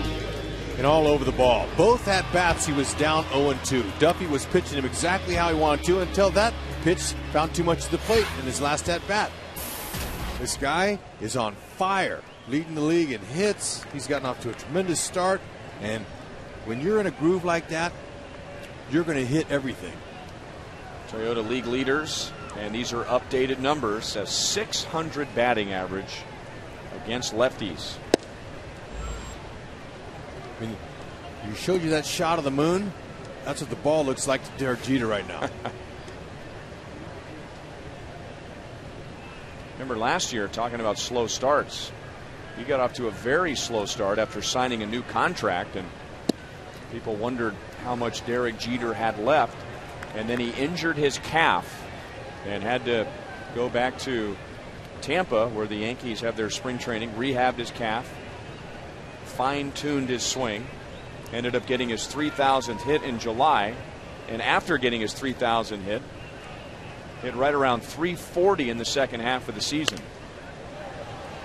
2-1. Sign of a real pro, finishing strong. Not how you start, but I'll tell you, they were out on him last year. All the fans and all the people saying, "Oh, he's done. He's washed up. What are we going to do?" You know, steady as she goes. He's got a good approach. This guy is a Hall of Famer, first ballot surefire, but he understands you don't get too high. You don't believe how good they tell you are. And when you're going bad, you don't believe how bad you're going. Let's try to stay in the middle somewhere. He does that. 3 balls and 1 strike. We just showed you among active players, the most career hits. And Jeter has the most, and right behind him is Omar Vizquel. That also happens to be the top 2 all-time for hits as a shortstop. Derek Jeter has the most hits as a shortstop in Major League history, the most hits in Yankee history, and the most hits in postseason history. And Derek Jeter was all over that 95-mile-an-hour Danny Duffy offering. He was right on it. Maybe Duffy can find a way to get him out. Outfield playing him a little bit to the opposite field, as that's where really he lives. He's got a great inside-out swing. Good fastball like that, though. Challenge him. He does, and it's at the knees for a strikeout. Eric wants to talk the strike zone over with Vic Carapazza, and for Duffy, that's 4 strikeouts. Okay, excellent spot by Duffy. Now Derek Jeter saying, "Excuse me, I know you're a new umpire, but I'm Derek Jeter. They usually let me take my base on that." Not really. But Derek thought it was a little low, but perfect execution by Danny. Well, I'm sure he didn't say exactly that, but He did. But that's implied sometimes when you're talking about a guy of his stature. I mean, that's nothing new that a guy like Derek Jeter has maybe a little strike zone. He's earned it, a little smaller strike zone than a guy that's just getting started. There's no question. That's how umpires are. They have respect for a guy that's been in the league as long as Derek Jeter in his 17th year in the big leagues. But had they walked him there, no one would have said anything. They would have said, "Oh, that's Derek Jeter." Glad to see Duffy get the call.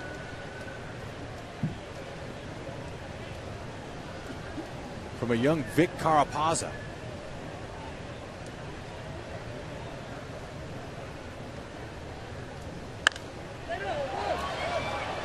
That will be out of play.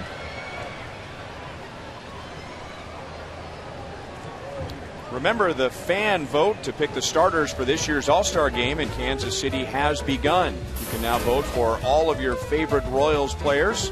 So play your part by punching a ballot when you come out to the game, or go to Royals.com/vote to crown a Royal.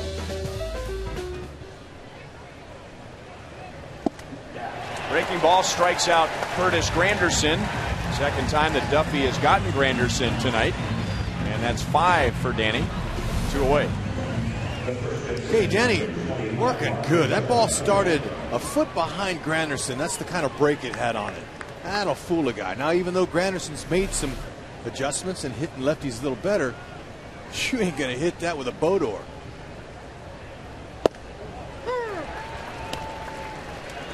Mark Teixeira tied the game at 1 with a 2-out double in the 3rd inning. Prior to that, he was just 4 for 35.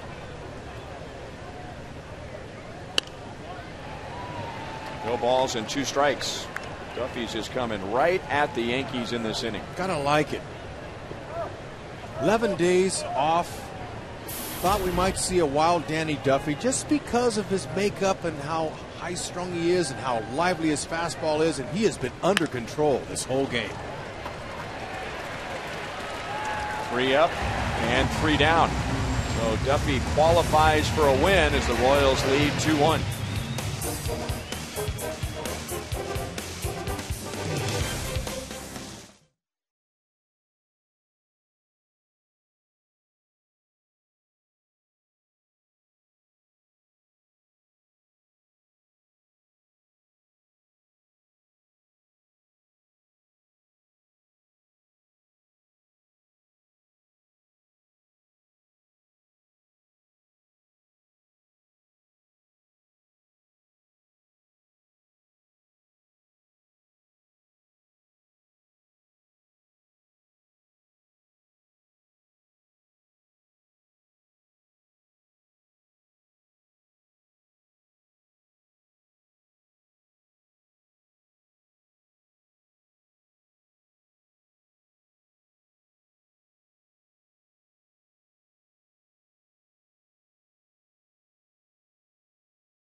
Two-1 Royals. Rex, good night for Gerard Dyson. He's been getting on base and then making plays on defense. 2 singles, scored a run, looks good, slapping that ball around using that speed.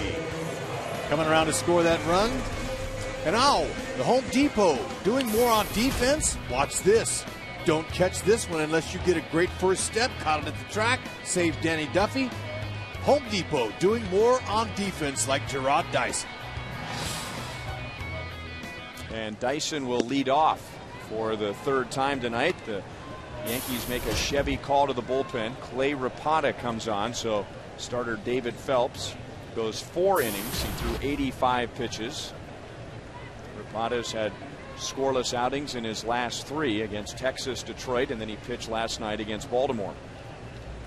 Side armor, fastball, slider, change up to righties. 1 ball, 1 strike. If Gerard can somehow find a way to get on, you might see him try to steal on Rapata, who doesn't hold runners very well and takes a long time to get to home. So maybe Dyson can stay hot. Slap his way on. The corners are in. 2 balls and 1 strike. Dyson has not been with the Royals all year, but still has his average up to 346 with a couple of hits tonight and a run scored.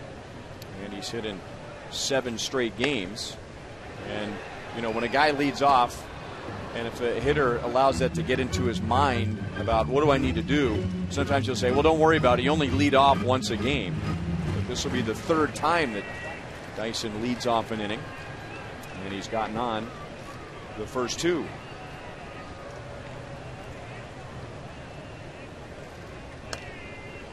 Still 2 balls, 2 strikes. Okay, his swing looks short. He's got a nice short swing. That's what produces little line drives, little slap base hits. Now the outfield is playing you shallow. That's okay. When you have that kind of speed, just go ahead and shorten up your swing and use it. And it's tough against a lefty that throws from the sidearm position.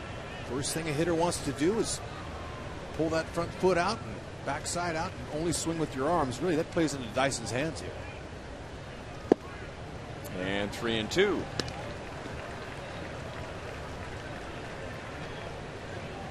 Joe Girardi does an excellent job with the bullpen. He doesn't pitch guys 3 days in a row. He knows each one of these guys' strengths. He does an excellent job with the pen. Borderline call. The Royals got one against Jeter in the top half of this inning, and now the Yankees get one against Gerard Dyson. Okay, look at all these balls on our Fox tracks. 7 pitches, all of them away, away, away. Caught him looking on that last one. Borderline, to say the least. I'm thinking that was pretty close, but if you don't want to get called out, you got to hack or they'll send you back.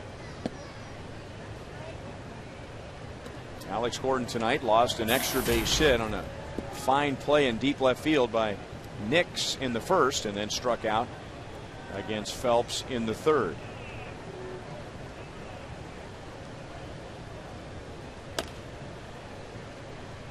One and one. Deception is what the pitcher uses, and this guy Rapata, he hides that ball well behind his back and also has a little pause in his delivery. So all those he's using. There's another guy in the pen. DJ Mitchell. So DJ will likely come in. Rapata, left-handed specialist.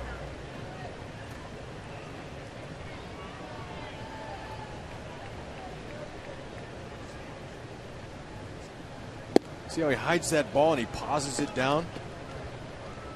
A little pause is a little deceptive, and then when the hitter can't see the ball till it comes flinging out of his left hand, he's going to get a lot of rollout, ground ball outs, some pop-ups, and some strikeouts on some lefties.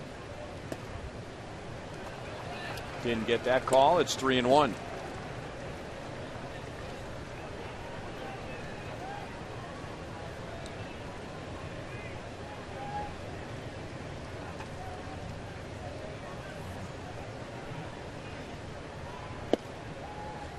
Oh, one out walk. And now we'll see if Joe Girardi will make that move. He is out of the dugout with Billy Butler coming up. And he will call on DJ Mitchell. So Rapata gets 2 hitters, gets a strikeout, allows a walk, and another Chevy call to the bullpen for the Yankees.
Bottom of the 5th, KC holding the lead 2-1 here at the K.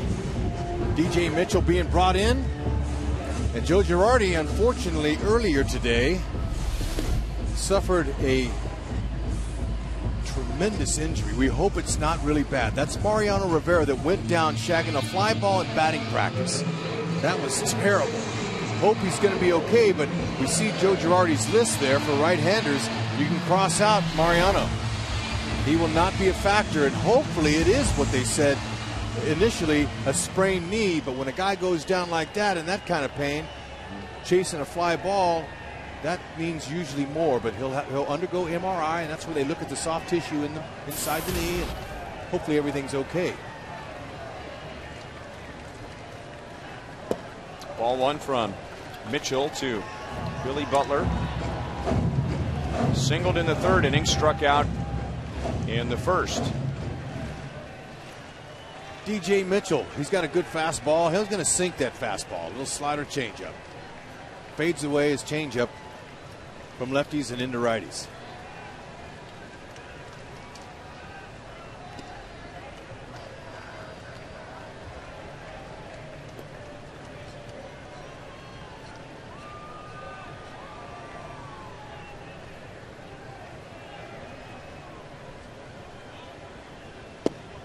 Two balls, no strikes. Okay, Eric Hosmer, look where he is in relations to Billy Butler. Okay, you see the on-deck circle is where all the bats, or the weighted bats and the donuts, all those things are. Hosmer's about 25 feet closer to the home plate, so you really got to be careful and make sure you watch the hitter on a foul ball over there.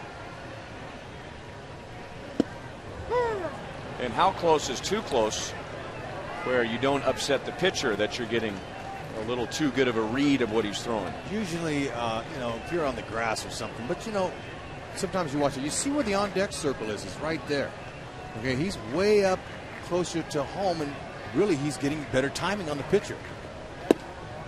I mean, and where he's standing too, he's hardly off to the side. I mean, he's almost behind home plate, so he can also judge the movement of the pitches. And that's smart for Hosmer. Now, typically in the game like this, no one's going to pick that up, okay, except for maybe somebody up here like myself who watches the field. But when it upsets the pitcher is when he's taking his warm-up pitches and you stand inside the dirt closer to home plate while he's doing his warm-up pitches. Billy Butler here is getting a dose of pitches on the outside part of the plate, as Fox Track shows. Alex runs, and Billy grounds it. Nunez thought about going to second base. He has time to throw out Billy Butler, so a good decision for the Royals to be going, because that ball was hit hard enough. If Nunez wasn't moving to second, it was probably a double play. It was. Billy would have pulled it just a little bit more because Nunez was going to cover. He tried to flip, he didn't, but a good athlete shuffled his feet and got him going towards first base and was able to make the throw. And that is Nunez's best position at shortstop. When Derek Jeter was on the DL last year, he did a brilliant job filling in for him at short. Now this year they're playing him at third and some in the outfield, but tonight Nunez is in his spot.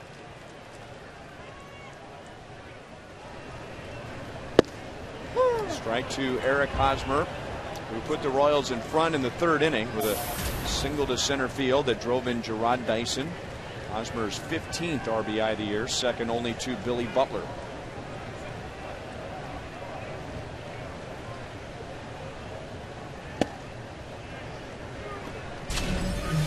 Okay, last at bat for Eric Hosmer.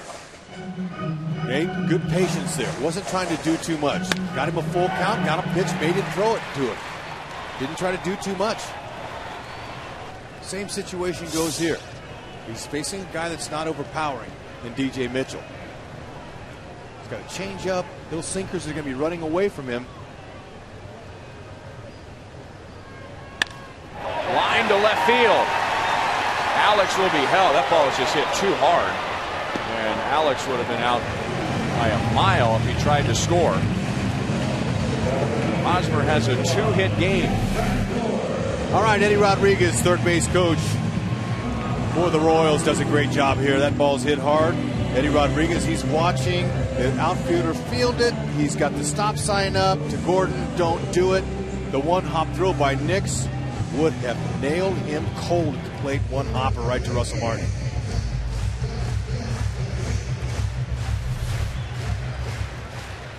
When you got to put on the brakes going around third base like that, that can be tricky when you're going full speed. But when your legs are in great condition like Gordon's, no problem. First and third, and ball 1 to Jeff Francoeur, who is 0 for 2 against Phelps. Phelps struck him out with a nasty slider in the third inning and got him on a ground ball to third in the second.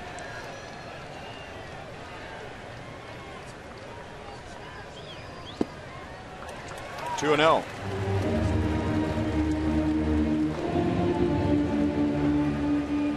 Two hits with runners in scoring position tonight. There you go.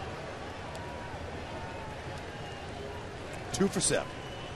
But there you go. You hit the ball so hard that you get that hit with runners in scoring position, but it doesn't produce a run. And Francoeur laying off an off-speed pitch that was down. Now 3 balls, no strikes with Moustakas on deck. Okay, now he doesn't necessarily have to swing 3-0 here, even though I'm sure Ned Yost would turn him loose.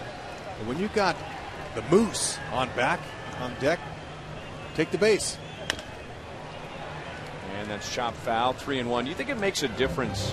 Now Francoeur has been around and he's had some big home run RBI years, but this is the first time Francoeur has faced Mitchell, so he doesn't really have a lot of information. Does that have anything to do with whether he gets a green light or not? I think the fact that it's a feel thing for Ned Yost, and he relays that sign to Eddie Rodriguez, and hitters will look down there, and Eddie has a sign for take or to swing away, and he goes with a feel.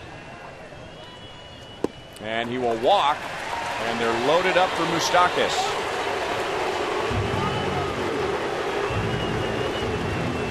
Rothschild, former manager of the Tampa Bay Devil Rays, now pitching coach of the Yankees, will go out and help Mitchell figure out a way to get out of this inning. The Royals have other plans. Mike Moustakas homered back in the second inning. He has a 6-game hitting streak, and he hit .360 on the road trip. Okay, back in the second inning. A 3-1 fastball. Outer half, hit it right where he wanted to hit it, straight away. Got a little bit of the back underneath of that baseball. Put it out of here. Sponsored by Mazda. Now Moose would love to see something like that again, or really just any kind of a hit here to give the Royals and Danny Duffy a little cushion. The Royals are only 1 for 9 this year with bases loaded. They need a big hit. Take some pressure off of the Royals pitching staff. You can see him swung around. Big hole up the middle. Breaking ball is down and in.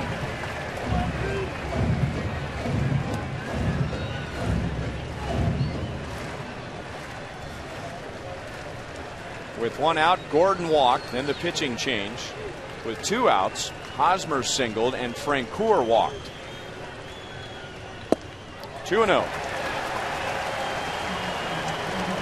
Okay, now you don't want to be too aggressive with a heavy, hard swing. Keep the same approach as the home run in the first. Stay inside the ball. Don't try to pull him, hit it.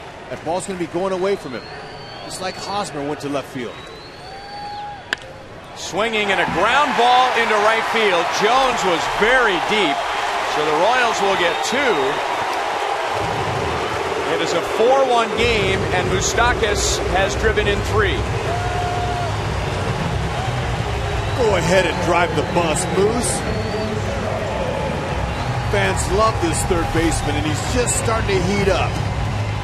Big hit with the bases loaded. Lousy single. Got 2 runs. Got a little cushion now, a little 3-1 cushion. That's going to help Danny Duffy and the rest of the staff.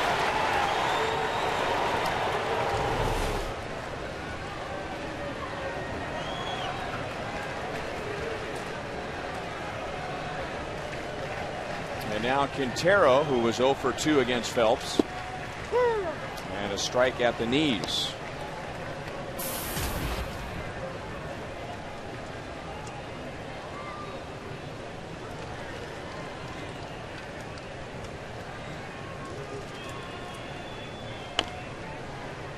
Oh, 0-2.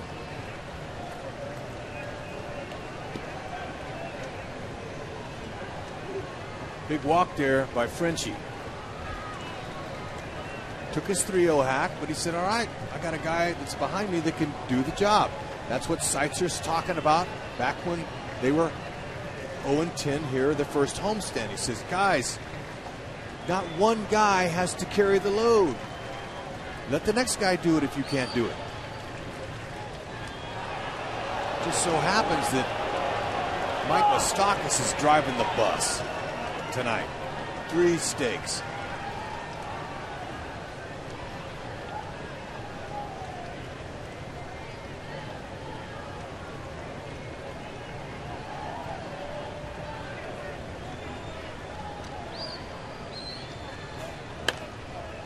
Still 0-2 on Quintero. Okay, he had a pitch up there, and Quintero, he's definitely got that defensive swing going. That's good. Short and quick. Just go ahead and tap it out there somewhere. Pick up that extra ribby there. And Francoeur sitting down there at third base. Also, keep in mind, Eddie Rodriguez, had he sent Gordon on that, they would have been out of the inning. So a good job by Eddie Rodriguez, the third base coach, holding them up. Loop to right. Andrew Jones is there. The inning comes to an end. Once again, it's Mike Moustakas. 2 outs and the bases loaded. He drives in 2 and has 3 RBIs tonight. Moose is loose.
Mike Moustakas has 3 of the 4 RBIs for the Royals tonight, a 3-run lead to the 6th inning.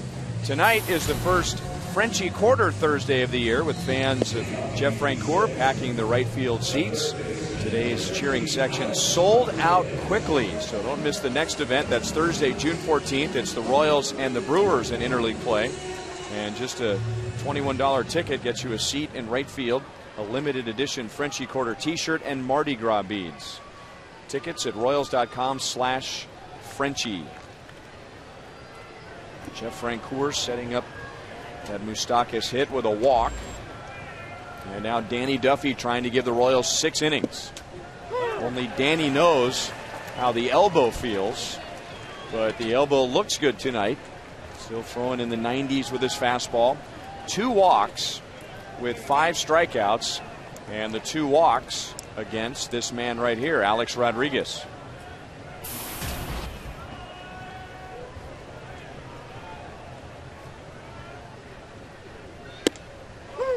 Oh, and 2.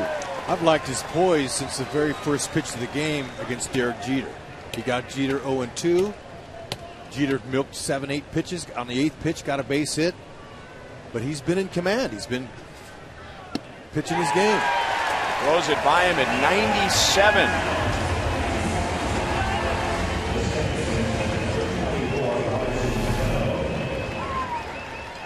Got that kind of fuzz on your fastball? Go ahead and challenge him 0-2. Don't try to get cute with him. That's nice. He's on top of his game, and that's what you do after your team just got you some more runs there. Get back in that dugout and keep the momentum on your side. Good job. Cano grounds it up the middle, and that makes him 1 for 3. Let's go back to our Sprint You Call It question for tonight. What team would you like to see the Royals beat the most? No surprise. No surprise in that order, actually, with the Yankees first and the Cardinals second. We thank you for texting in tonight. And after the Cano base hit, Andrew Jones is coming up. And Danny Duffy right at about 90 pitches. And Ned Yost is going to call for the bullpen. And after a stiff elbow and 11 days rest, he did a heck of a job. And with that, he gets a nice ovation as he heads to the dugout.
Danny Duffy goes 5 1/3 tonight. He'll hand the ball off to Nate Adcock, and the Royals won't need as much of Nate Adcock as they got on Sunday against the Minnesota Twins, where for all intents and purposes he made a start, giving up 1 earned run in 5 1/3 out of the bullpen. Nate looked great. Just when he got called up, they weren't expecting Bruce Chen to be squeezed by the home plate umpire and had a tough time getting out of the first 2 innings. But Nate came on and used a variety of pitches. A good hard sinking fastball, good curveball. Fastball we saw close to the mid-90s. He looked really good.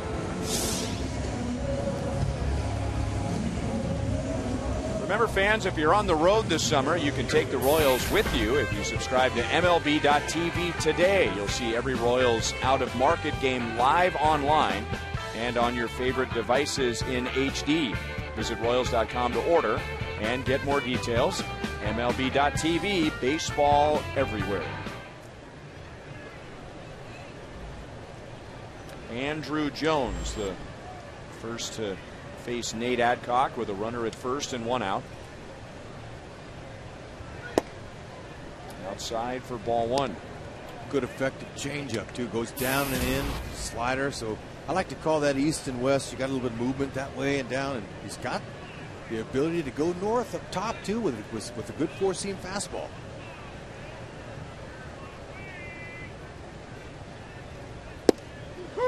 Good pitch over the outside, 1-1. Jones has singled and he is fouled out to the catcher.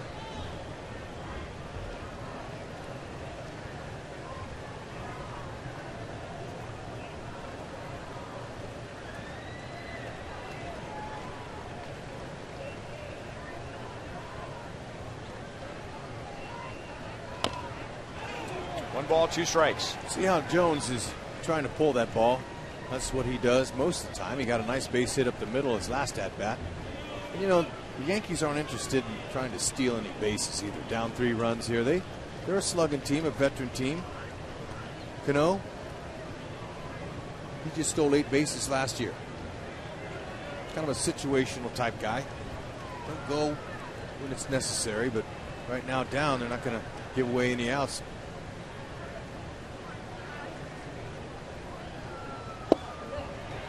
Started to go and checked his swing.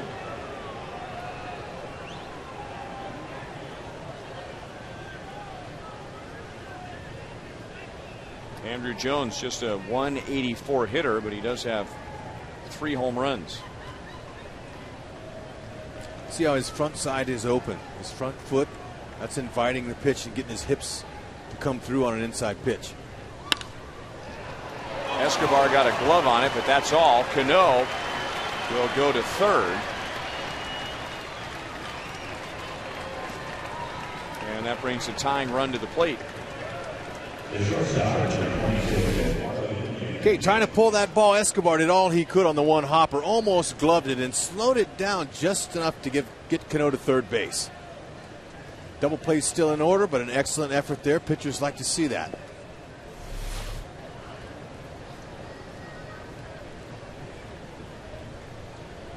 So first and third, and Nate Adcock, when he is right, he's got that good sinking fastball, so there's always the possibility of a ground ball in a double play. And Nunez grounded into a double play in the 4th inning. Oh, 1. Keep that sinking fastball down. Change-ups, sliders. All those pitches try to induce the ground balls. Good throwing arms out there for the Royals, no question about it. Frenchie is well known for his. Gordon's got a cannon in left. Gerard doesn't throw too bad in center. In case he gets underneath one, tries to hit a little medium depth fly ball. Frenchie loves it whenever anybody tries to run on him. He's like, go ahead. Likes to show off his arm, and why shouldn't he when you got a weapon like that?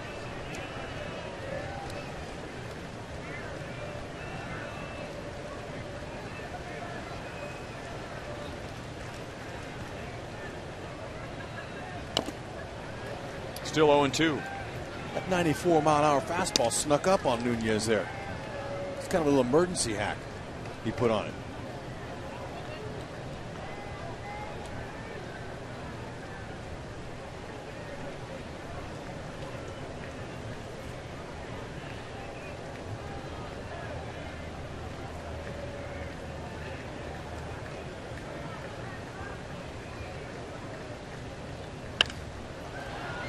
Into center field. Dyson gets behind it, but he'll play it to second base. So Nunez drives in Cano to make it 4-2. Okay, Nate couldn't keep that ball down, so Nunez did what he was supposed to do. Get a little piece of it, knock in a run. Try to make something out of this inning for the Yankees. It's a good swing. See that tag up? Plenty of time. Gerard did the right thing by just getting it to second base because Jones was tagging it first. But that's when your outfielder like Frenchie or Gordon will be yelling at Gerard, 2-2-2. Don't try to throw him out.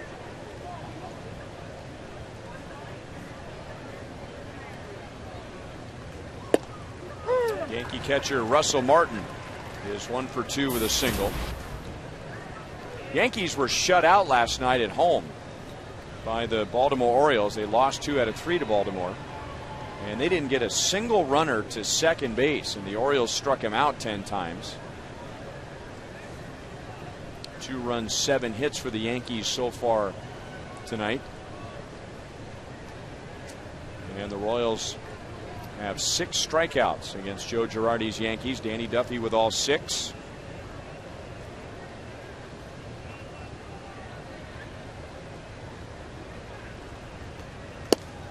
And you wonder, as Joe Girardi is trying to manage the game, if in the back of his mind he's wondering about Mariano Rivera. And maybe he knows. Rivera twisting his knee, his right knee, during batting practice today. Carted off the field. Went to University of Kansas Hospital for an MRI. It did not look good. No. And really, it was painful to see that during BP. You and I were sitting up here getting prepared for the game, and our excellent cameramen showed it. and they showed somebody down the track. I wasn't sure what they were showing, and then I looked out there and I saw a guy laying down. Okay, we looked and I got my binoculars and I couldn't tell who it was, and then when he laid back, I said, "Oh no, that's Mariano." Look at Harkey, the bullpen coach, saying, "Get in here." That's terrible. The guy's been doing that for years out there in the outfield in his tennis shoes, and he was on the warning track. It's a freak thing. It's bad for the Yankees. It's bad for the game, especially if this was going to be his last year. No official word yet. They're still calling it a twisted knee. Dyson is back and almost overran it. He had to make an awkward play, but he did make the play. Yankees get one in the sixth to make it a 2-run game.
Slam inning. Our contestant tonight is Cassandra Gallup from Parkville, Missouri. And if the Royals hit a home run in this inning, Cassandra wins $2,200. If the Royals hit a grand slam out of the park, Cassandra wins $25,000 from Sonic and the Kansas City Royals. With Chris Getz, Alcides Escobar, Gerard Dyson coming up against DJ Mitchell, who took over with one out in the fifth inning. Allowed a run to score that was charged to him. Another one that was charged to Clay Rapata and gave the Royals a 4-1 lead. The Yankees got a run back in the top of the sixth. I'd like to see Chris Getz looking around at that defense before he steps in the batter's box, seeing where they're playing it. Hit a nice ball earlier to right field. Andrew Jones ran it down, but this guy can bunt too.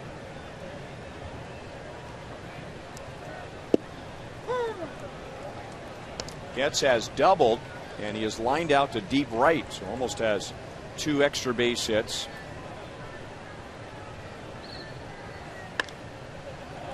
Pops it up. And into Mark Teixeira's glove for the first out. The Fan of the Game sweepstakes is going on now at Olathe Fiat, and you can win a new Fiat 500 Pop. Finalists for the grand prize drawing will be announced here on Fox Sports Kansas City. And in July, one fan will win the Fiat 500 Pop. Look for rules, and you can enter now at Olathe Fiat. I got to take a look at that Fiat 500 Pop. Coming up on Saturday, we will announce our first finalist in that contest. Escobar back to Mitchell, who will throw him out. Escobar is 0 for 3. All right, time for a little trivia tonight. Our AT&T trivia question. were the only 3 players to start more games all time at shortstop than Derek Jeter. Not with the Yankees. All time. All time.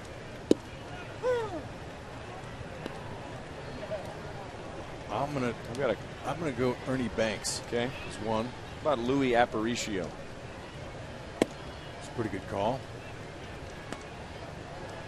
And the third one could be a trick question, because we showed you earlier that Derek Jeter has more hits than Omar Vizquel all time at shortstop. But Vizquel got to the big leagues in '89.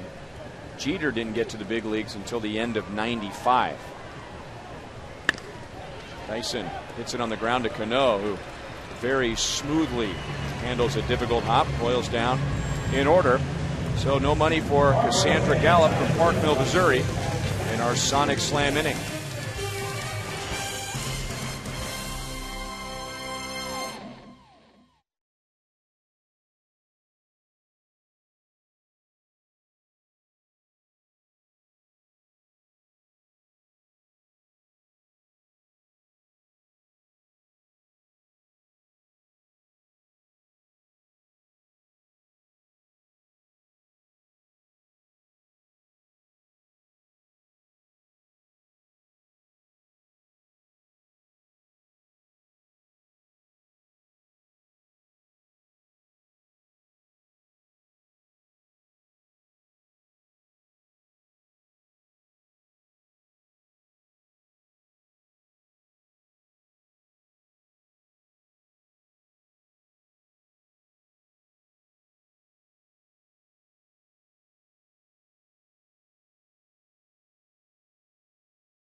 Baseball is brought to you by Panera Bread. 23 locations coming soon to Brookside. Visit us online at PaneraKansas.com.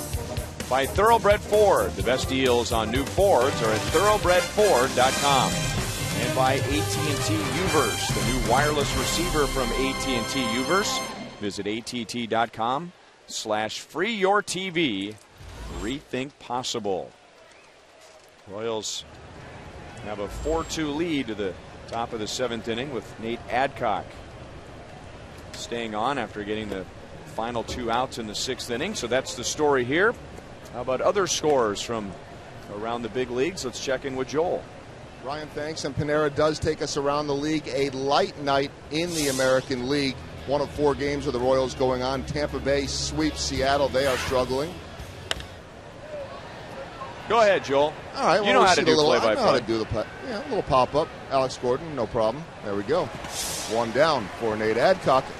As for those other scores, Cleveland just escaped a bases-loaded jam in the 7th, so they're still on top 7-3. Toronto and L.A. just underway one night after Jared Weaver threw a no-hitter. I don't think that guy surprises any of us. No problem on the pop-up, Joel. Let me see you get a glove out there and make that pop. Yeah. Hey, Rex. It is Gold Glove night here tonight. Alex Gordon? You're right. No problem. All right. We're not talking Joe Goldberg. We're talking Gold Glove or Alex Gordon. You are correct. Thank you, sir. Yeah. His nickname isn't Goldie because of what he does with his glove. Hey, look at that lineup there. Mm-hmm. You know, as we advertise, 1 per customer. Well, he borrowed some. Oh.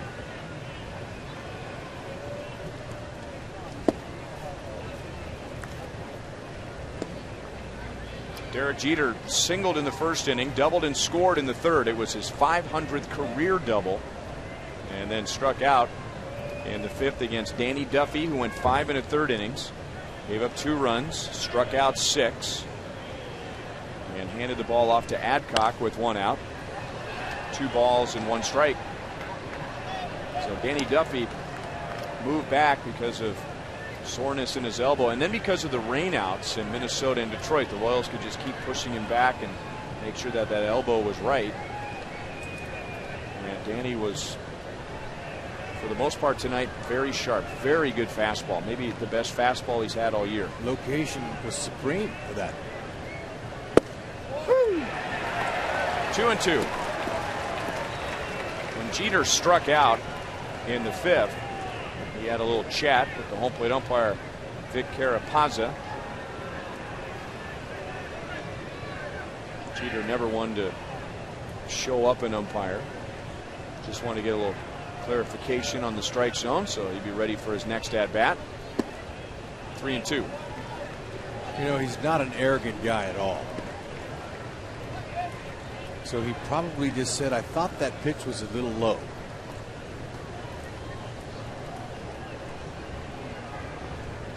He didn't drop any tenure on him, I'm sure. Sure, Vic Carapazza knows who that is at the plate, right? No question. And so does Adcock. Jeter has never won the MVP award, but you can make a strong case that over the course of his career, he has been the MVP of the game. With the championships that he's won, the milestones, the way he plays the game. I mean, he has stayed out of trouble his entire career. And in New York City. Right. That is amazing. Trouble is always waiting right around the corner. And there's always, if you want it. And they know who he is too. Everyone does.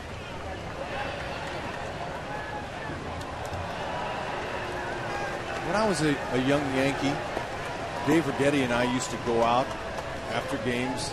He had a Bronco, you know, and we'd drive. He'd go up one-way streets. He'd pull up in front of a place, and they would go, "Yo, Dave, how you doing?" He'd get out. We'd park right in the street, and they would leave the car in the street for Dave Rigetti. That's what star fame does for you there. You have carte blanche everywhere. I used to be amazed going out with a big star, what that was like in that city. And Jeter, who might have the best inside-out swing during his career, has his 3rd hit tonight. He was already hitting .385, and now he's 3 for 4. He fought that off. He waited. He fouled off all of these Nate Adcock pitches. Now that's a pretty good spot there. That's inside, off the plate, and most guys aren't going to be able to keep their hands inside of that and shoot it to right field. But because he has such a great inside out swing, like you said, he did it. Not a bad pitch there, Nate. Jose Majares will come on and face Curtis Granderson.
in a 2-run game. Coming on for the 13th time. He inherits Jeter at first base, and he'll pitch to Curtis Granderson. Keep that ball away from Granderson. Over the inside for strike one. Now remember, we showed this in the very first inning. Curtis Granderson has really turned himself around against left-hand pitching. He was an out at times with the Tigers against lefties. And this year, he is doing much better against lefties than he is against righties. So this is a case where Ned Yost just goes with the matchups, and this is why the Royals have Jose Mijares to come on and face lefties late in the game. And Granderson hits it into right center field. Jeter will go to third. And for Curtis Granderson, looking at his matchup with Mijares, that makes him 5 out of 10. And now he's reached base safely in 24 straight games. And that's just the 4th hit from a left-handed bat off of Mijares in 22 at-bats. Left it over, and Jeter reads that with no problem. There's one out, first and third here. Mijares wants to keep the ball down. See if Teixeira will oblige him with a little ground ball in the infield here. Outside for ball one. Teixeira tied the game at 1 in the 3rd inning with a 2-out double. He is also grounded out twice.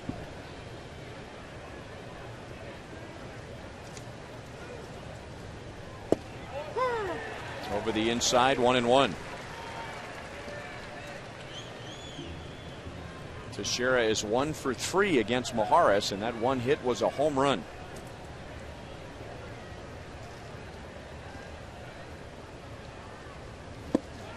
Swung right over the top, 1-2. That's a good knifing breaking ball that Mijares has. So far, so good. Fastball, slider. He's got a curve and a change, but he's only going to try to do whatever he can to keep the ball down.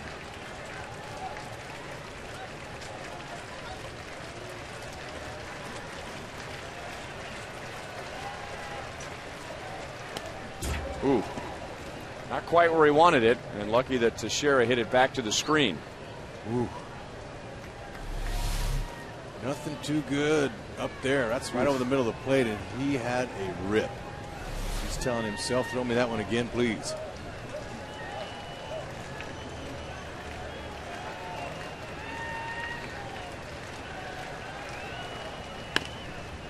On the ground and foul. Teixeira hit .248 last year, which is the lowest batting average in his career. But it was also the 8th straight season that he had at least 30 home runs and 100 RBIs.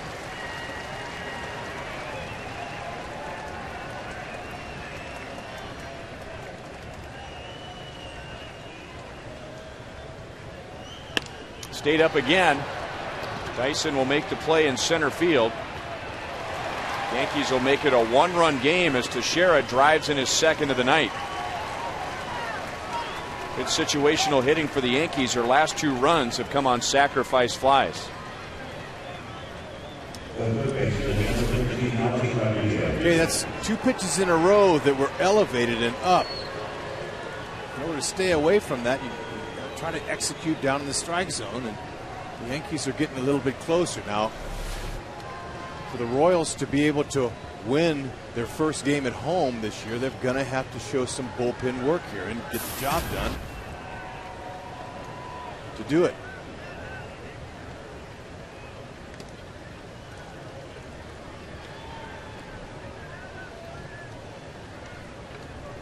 Alex Rodriguez against Danny Duffy never put the ball in play. Danny walked him twice and then struck him out with a fastball in the 6th, with a fastball in the mid-90s. Quintero thinking about throwing down to first. Granderson hasn't stolen a base so far this year.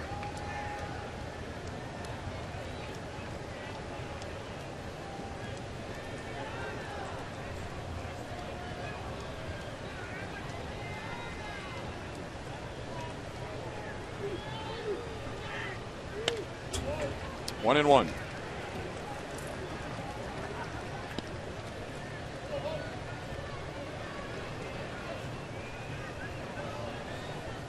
Horace against these power hitters, Teixeira and A-Rod, living a little bit dangerously. Out over the plate, taking some good rips on.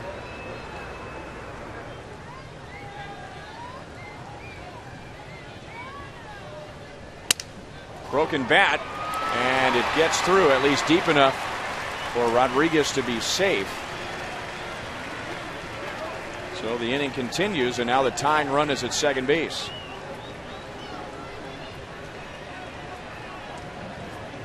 He got that pitch where he wanted. Stockis doing all he could to try to glove it, knock it down. It's 2 outs. It's on the inside part of the plate, and Alex just busts it into left. Stockis loves to get dirty. Couldn't get it. So far this year, Dave Island, in his first year as a pitching coach, he seems to pick the right time to come out and talk to his guys. We've seen him talk to the guys, and they would go out and make the next pitch and execute and get out of the inning. We'll see if Dave stays hot.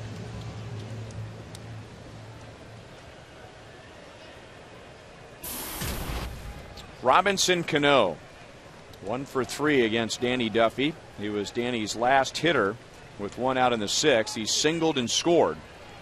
See him playing him to pull. Curveball had him bending back, strike 1.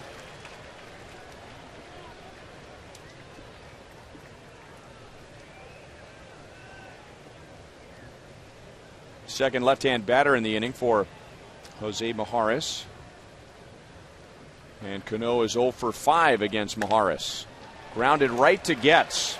So the Yankees continue to chip away, but as we go to the bottom of the 7th inning, the Royals still have the lead.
Go to visitmo.com to start planning your next Missouri getaway. And we're showing you Ledgestone Championship Golf Course at Table Rock Lake, both near Branson.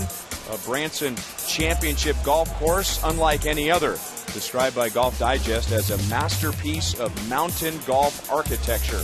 Ledgestone's 18-hole championship layout offers the kind of golfing experience where players don't want the round to end.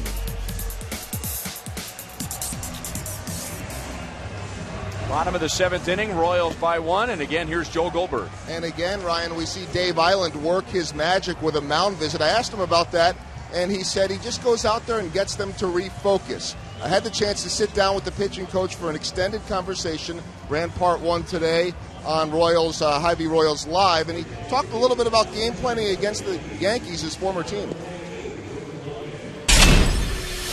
I think I can offer a little bit of insight, but you know, as a coach, you can only give players the information. They have to go out and execute it. But I think one thing I can translate to our young players when they see the Jeters and A-Rods and Teixeiras and Mariano Rivera's come in, you know, these guys are human beings. They're great players. You know, they're future Hall of Famers, but they're human beings. They can be beat. If we attack them with our strengths, we respect them, but don't give them too much credit, and we trust our abilities. They can be beat. part 2 of our feature on Dave Island tomorrow on Hy-Vee Royals Live. And guys, interesting that he said that as a kid he would watch games on TV and found himself game planning as he was watching. Just as a youngster, he said, I didn't realize it then, but now all these years later, that's what I do every day. All right, thanks, Joel. And Dave Island, a 7th-round pick of the Yankees in 1987, and then blossomed in the minor leagues and became one of their top pitching prospects in the late 1980s. This is Boone Logan coming on to face Alex Gordon, Billy Butler, and Eric Hosmer. Boone Logan's going to sweep a lot of breaking balls here on Gordon.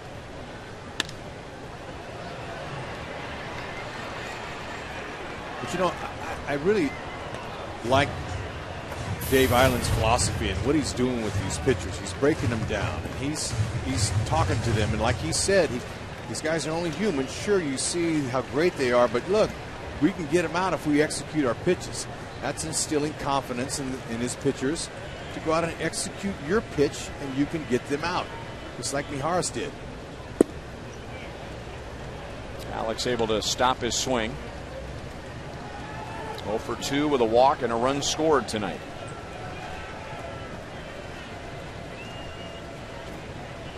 Logan's got a low arm angle. He'll go with a fastball. Slider mainly.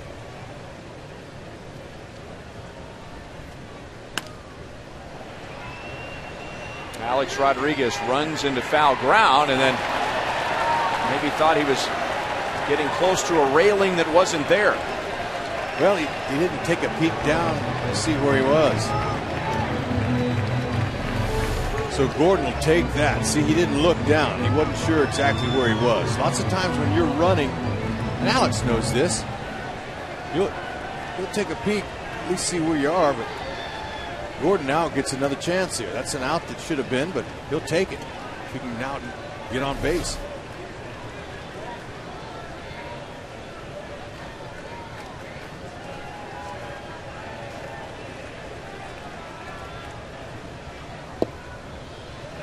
Two balls and 2 strikes.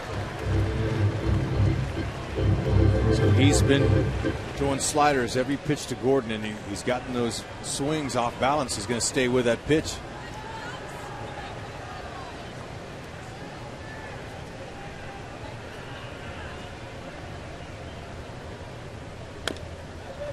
Still 2-2.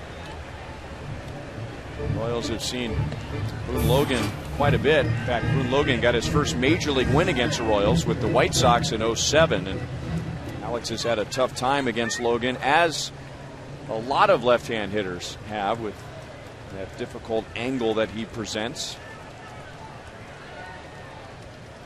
Plus, he's way over on the first base side of the rubber.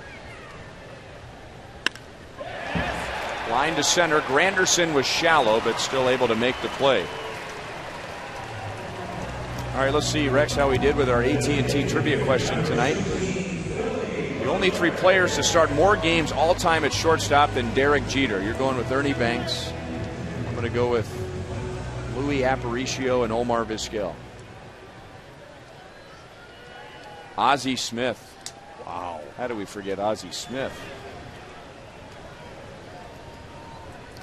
He played in that little town on the other side of the state. I heard of him.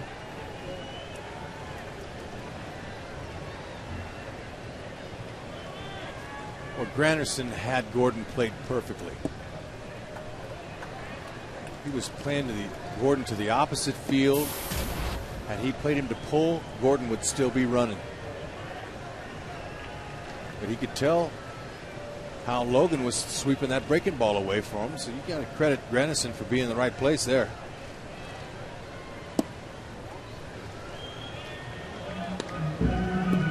Granderson is confident right now that Billy's not going to hit it over his head. Still pretty shallow in center field. Right, he's a little bit playing him to the off field.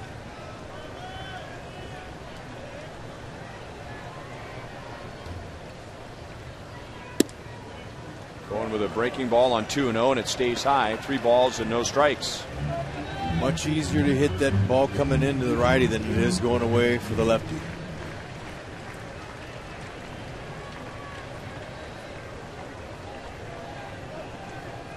Billy is 2 for 2 in the past against Logan with a double, and Hacken on 3-0.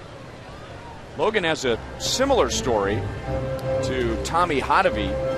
Hotovy went with the funky delivery after surgery, and that saved his career. Boone Logan was struggling in rookie ball when a minor league coach in the White Sox organization said back in 2004, hey, why don't you drop down a little bit and I'll give you a good angle on lefties. Cano to the middle to throw him out. And that really turned his career around. The very next year, he went from A ball in 05 to the big leagues in 06. Tonight's copyrighted telecast is presented by authority of the Kansas City Royals and may not be reproduced or retransmitted in any form. And the accounts and descriptions of this game may not be disseminated without the express written consent of the Kansas City Royals. Ryan Lefevre with Rex Hudler, Joe Goldberg, director Steve Kurtenbach, producer Joe Lavero, our associate producers Al Broughton, Sam Abramson, and the rest of our Fox Sports Kansas City crew. Good to see them after a 9-game road trip. Okay, he starts out Hosmer with a hard fastball in. He couldn't check his swing. Sure, he'll come back with them sliders now. He did to Gordon. See how Hosmer deals with that. You got to really wait on it. 0-2. Okay, 2 fastballs in a row.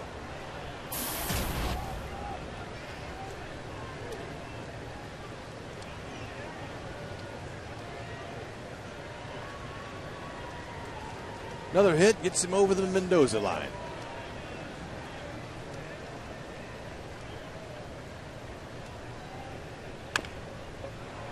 Back to Logan. Ball had a lot of spin on it. And the throw to first finishes off the inning. So we go to the 8th in a 1-run game.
Royals lead the Yankees. Joel Goldberg, Jeff Montgomery getting ready for Boulevard. Royals Live should have a nice crowd out at Rivals as we break down the action of the game. Talk about Danny Duffy had the strikeouts going tonight. And we'll get you ready for a battle of veteran lefties tomorrow. CC Sabathia undefeated on the year. Bruce Chen coming off of a very rough outing looking for his first victory. We'll preview that and much more coming up on Boulevard Royals Live. Ryan? All right, thank you, Joel. It's Aaron Crow in the 8th inning in a 1-run game. He'll get the 6, 7, and 8 hitters. Aaron yesterday giving up the game-tying home run in the 8th inning to Brennan Bosch, but the Royals picked him up. In fact, the gentleman that just visited with him, Chris Getz, coming up with the RBI in the 9th inning to put the Royals back out in front and winning 3-2. So Crow has a chance to come right back. And he throws strike 1 to Andrew Jones. Okay, good hard sliders. Above average fastball. When his slider's on, it's almost unhittable. Jones has 2 singles tonight. He's also fouled out to the catcher. Off the end of the bat, and that will float into left field, and Andrew Jones has a 3-hit game.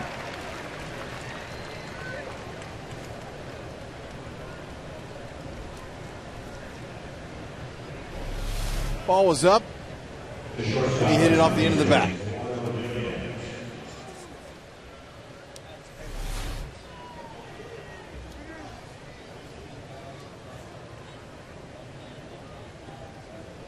And now Eduardo Nunez looking down at third base coach Rob Thompson before digging in. He does not have a sacrifice bunt so far this year. The Royals are ready for the bunt. Moustakas is in at third, and he's going to take down and away, ball 1.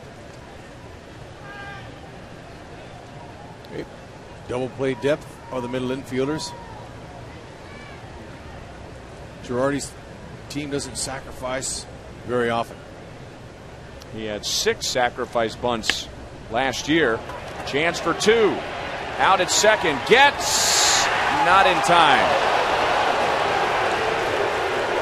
Looked like he really couldn't get his feet underneath him, Rex. Looked like Getz, you know, he definitely didn't. He was a little off balance. That's why he couldn't get a lot on the throw.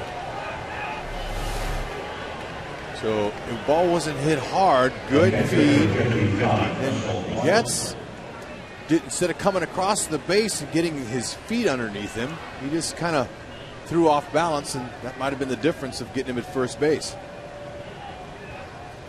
There's a couple different ways that you can take that turn there. You can go out and get it firmly and come on top with a strong throw, or you can stay back and use the base for your protection. And now Nunez runs. Quintero's throw is right on the bag. So there's your double play. Go ahead, Quintero. Nunez got an excellent jump at first base. Didn't know if they were going to get him. So 1 pitch later, and the Royals get Nunez. He took a little peek back. That slowed him down a hair. Didn't exactly get the jump I thought he got. Nonetheless, they got 2 outs. It's not an easy pitch to throw on, too. That pitch was down and away. Took a perfect throw to get him.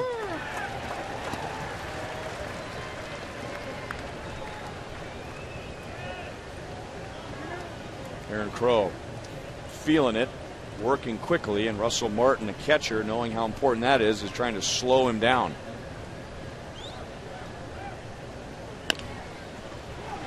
Moustakas comes into the grass, and he couldn't get it in the glove, and he had the right guy running on a play like that, a catcher going up the line. It'll be a base hit for Martin in his 2nd hit of the night. Okay, you're going to beat a team like the Yankees. You got to be able to make sure you get those outs when you can. And I'm going to say that's an easy play for Moose. He practices that every day. Ball just must have stayed down on him, or he came up a little bit. And it'll be former Royal Raul Ibanez, who was a fan favorite here in Kansas City, playing for the Royals in 2001, 2002, and 2003. This is his first year with the Yankees after 3 seasons with the Phillies.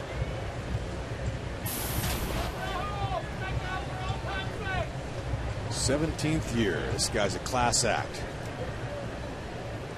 And he's 2 for 4 as a pinch hitter this year for Girardi with 2 RBIs. The only 2 pinch hits the Yankees have gotten this year have come off of his bat.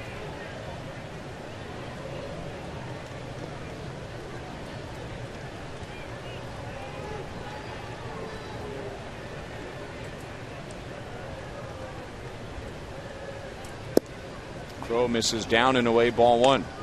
His career, Ibanez's career, really turned around with the Royals. They signed him as a minor league free agent before the 2001 season. And the Royals designated him for assignment twice. And he had the option of electing for free agency, but instead he decided to go down to AAA, kept getting called back up. And then he spent some time with Kevin Seitzer before Seitz was a major league hitting coach. And they worked on the side, and Kevin really got him to work all fields like he does with all the Royals' young hitters. And Raul Ibanez in 2001 had 13 home runs for the Royals. In 2002, 24 home runs, 103 RBIs. And then 18 home runs and 90 RBIs in 2003. And he was on his way out of the game until putting it back together with the Royals, and has had a long, successful career and one of the great guys in the game. And he lines out to short. Woo. One-run game to the bottom of the 8th.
Add to their lead. It is 4-3, and as promised earlier, it's Miller time, brought to you by Miller Lite, and it's Mike Moustakas with 3 RBIs tonight. Oh, and he got a hold of that first one early in the game in his first at bat. Then he comes through with a bases loaded single, knocked in a couple.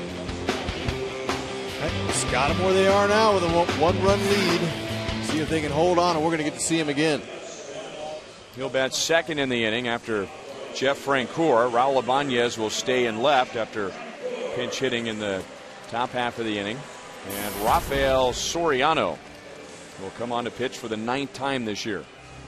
Okay, now with the injury during batting practice today to their Hall of Fame closer, Mariano Rivera, they're going to bump up Soriano in the setup role. And David Robertson would likely be their closer. Ball 1-2 Francoeur. He is 0 for 2 so far. He did reach with a walk right before the 2-run single from Moustakas in the 5th. Hit hard but foul. I was just going to say, this is Francoeur's kind of guy here. Throws a good hard fastball, challenges hitters 90 to 95 miles an hour. Has a slider and a split finger.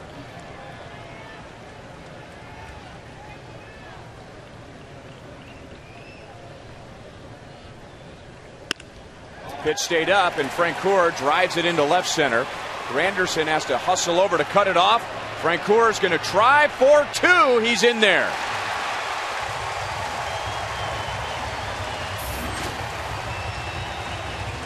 That's an outstanding hustle double right there. He read that once he touched first base and just kept going, never stopped. But you want to get that double, you get it your first step out of that box. The race was on.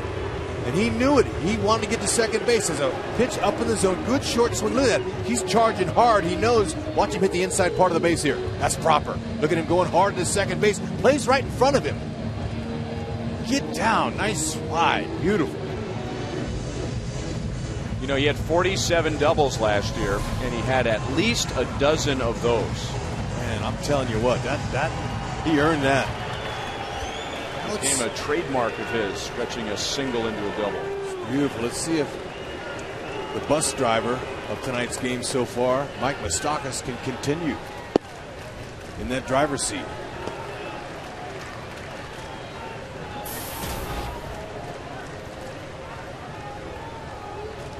Wants to pull the ball over to the right side for sure if he can.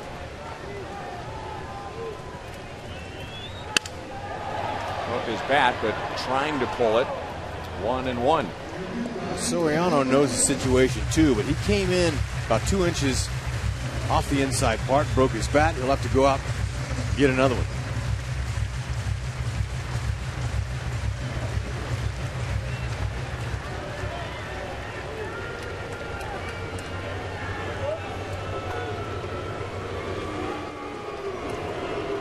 He loves to hear that sound. It's the first time it's happened before he's done anything. Usually it's when he handles a ground ball or gets a hit. So Moustakas will try and use that for a little inspiration.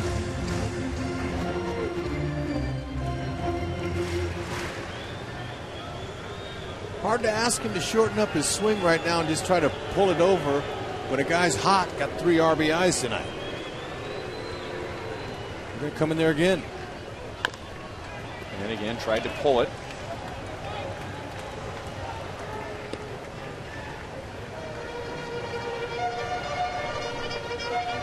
Is his uniform ever clean? No. I mean, why even wash it? You know, he's immediately going to get it dirty. Sliding on the bases, diving around at third.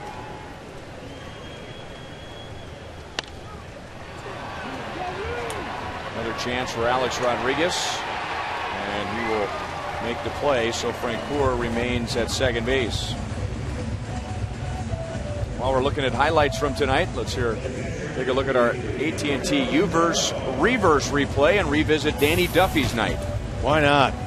He went out there, had no emotion at all. He stayed poker face. He went right after the Yankees. He had a great fastball, liked his changeup in certain situations.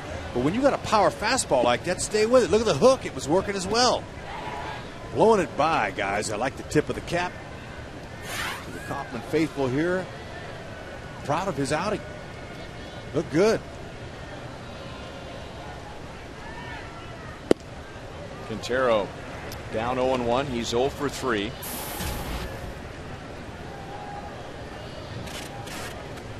Royals got 1 in the second on the Moustakas home run. 1 in the third with Hosmer driving in a run, and then Moustakas with the 2-run single in the fifth. Francoeur is the runner at second. And he takes off for third.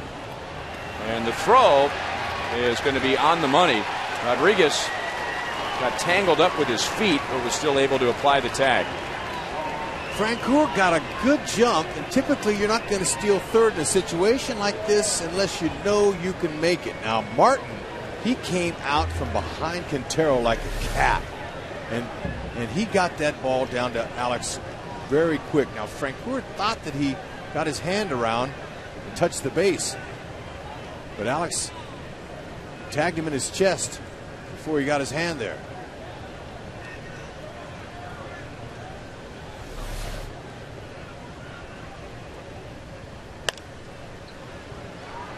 Still 0-2. Quintero did all he could. He took a swing, tried to protect him. Russell Martin, he wanted it.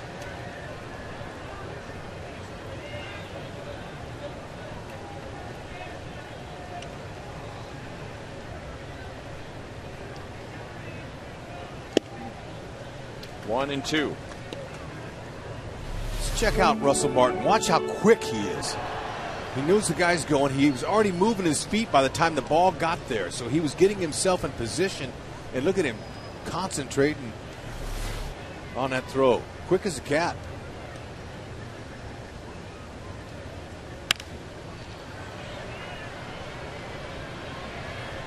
That's in the seats, and it's still 1 ball and 2 strikes. Well, the Royals will have at least a 1-run lead to the 9th inning, and Jonathan Broxton coming on. You can't always be perfect in situational hitting, but when you go back to the 1st inning, the Royals had a runner at 3rd and 1 out, and now a leadoff double here in the 8th.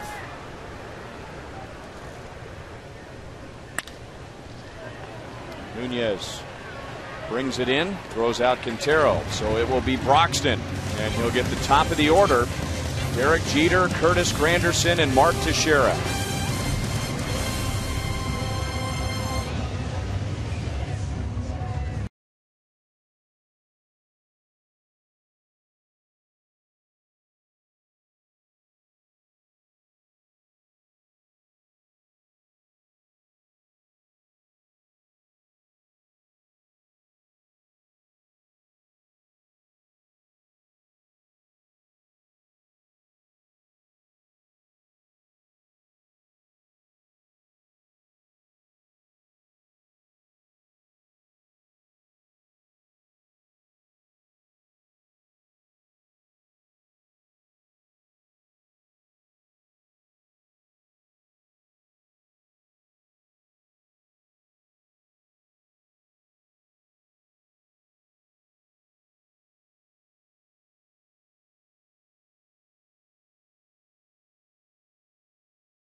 Royals by 1, trying to win for the first time at home this year in Game 1 with the New York Yankees. Jonathan Broxton going for the save and trying to get saves in back-to-back games.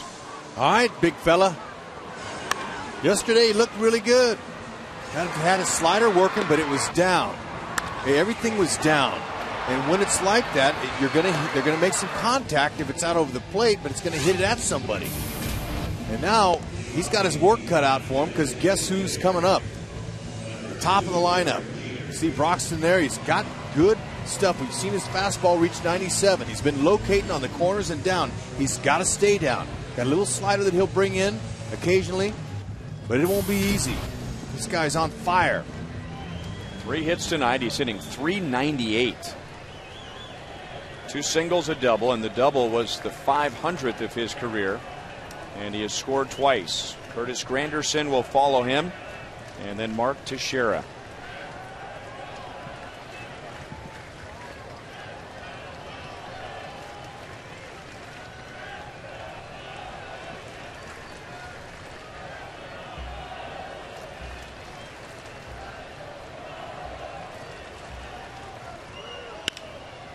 And Jeter going the other way, but it's foul. Yeah, the outfield's going to be swung over for the power arm of Broxton and the inside-out swinging Jeter. So you want to kind of try to take that gap away if you're Gerard Dyson up in center field. You see where he's sitting.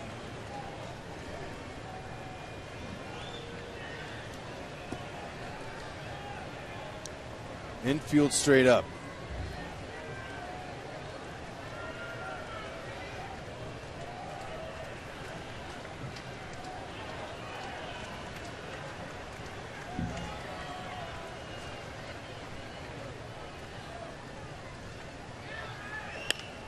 Really tied him up, and it's 0-2. I mean, as great an inside hitter as he is, Broxton throwing mid to upper 90s inside off the plate like that, even Jeter can't get around on it. But almost 3 out of the 4 of Jeter's at-bats tonight, he was down 0-2. I mean, he still's got 3 hits. To get him to swing out of the strike zone is not easy, but that slider of Broxton's after 2 fastballs, maybe it will come into play here. Wherever it is, keep it down low, just like he did yesterday. Broxton looks like he shook off a slider and wanted the fastball away. And it was out over the plate and fouled away. That's, we've talked about pitchers that need the corners and they need to keep the ball down. That's when you can throw 99 miles an hour. You can get away with a pitch that's down the middle of the plate, especially when the hitter is a little defensive with the count 0-2. And elevate it about letter high when you're ahead in the count like this, and maybe you can get a swing and a miss out of it. I don't think he wants to throw him a slider here. We'll see. Maybe it's coming. Nothing too good. Waste a couple on it. Slider stayed up, and Jeter has his 4th hit.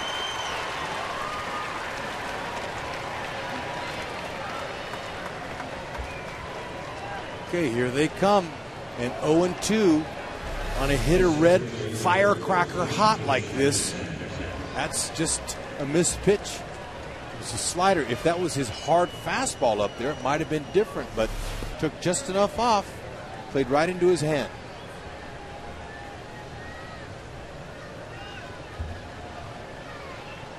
Now Derek Jeter is hitting .404. Curtis Granderson, 1 hit and 4 at-bats. He struck out twice against Danny Duffy.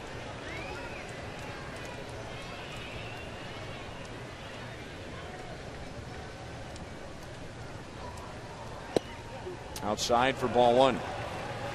Royals' last 2 have been in 1-run games.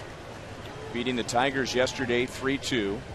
Beating Minnesota on Friday 7-6.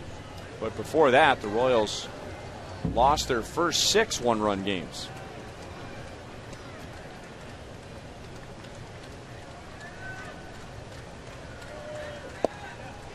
And now it's 2-0 on Granderson.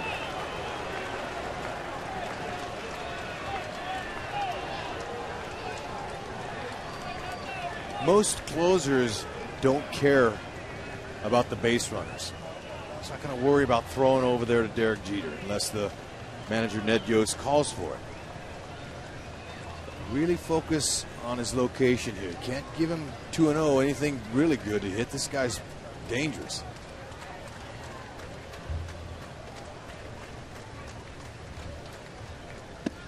Granderson thought about it and did not swing. 3 balls and no strikes. He's got to get after this hitter somehow, some way, because it's not going to get any easier. Teixeira, Rodriguez, Cano, Andrew Jones all following.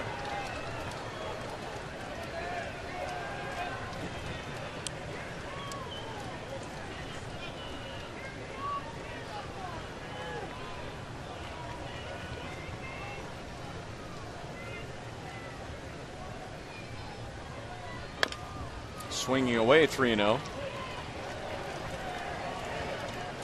Granderson has seen Broxton once, and he walked.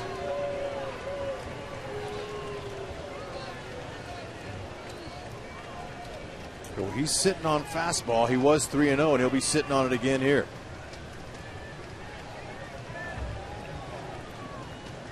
If Broxton misses, he wants to miss down.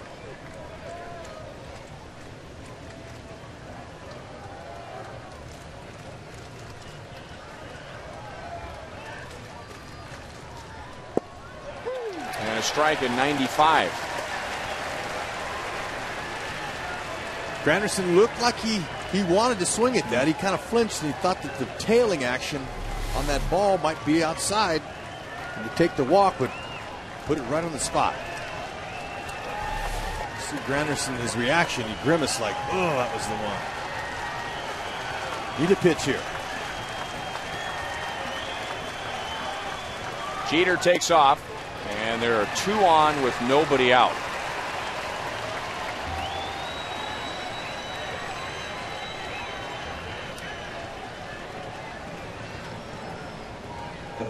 Now, Broxton has been here before, and he's gotten out of this situation many times in his career pitching with the Dodgers. So there are some nerves, but not what you would expect. But this is where a team like the Yankees are so dangerous, because they're not feeling the pressure right now.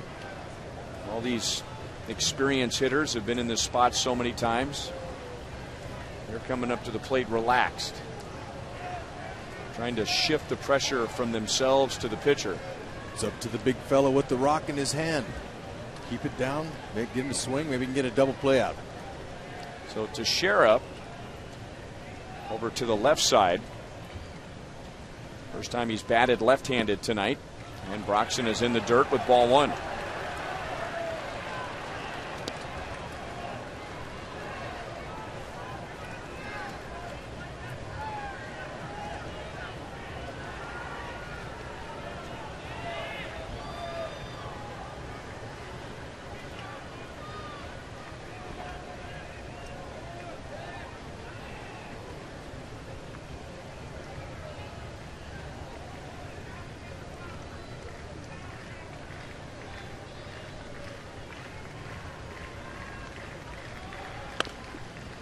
One ball, one strike.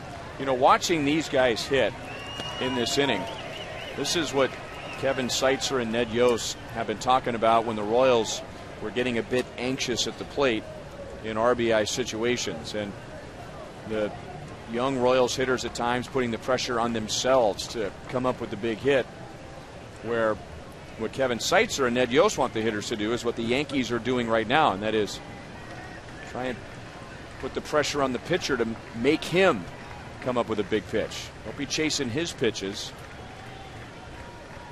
Wait for your pitch. And Teixeira grounds it to Getz. Out at second. Low throw. Hosmer with an incredible scoop to complete the double play. Wow. What a save by Chris Getz. And Eric Hosmer. Broxton kept the ball down. Getz got it over there, shoveled it. Watch this pick. Whoa, I'm telling you, a lot of first basemen aren't going to judge that right. Teixeira thought he had it beat out. But Chris Getz with a heck of a play to get it to Escobar. Boy, and if that ball gets by Hosmer, Jeter scores and this game is tied. It's a dandy. Look at the fans here at the K. So the Royals are one out away from winning at home for the first time this year. Alex Rodriguez laid on the fastball. On base 3 times. He has an infield single and a couple of walks. And was that a pick me up? That brought the fans to their feet here.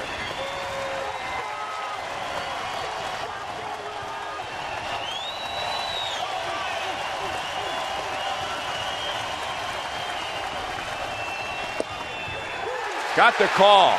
Ooh, man. And Rodriguez isn't going to get any help in the rest of this at bat.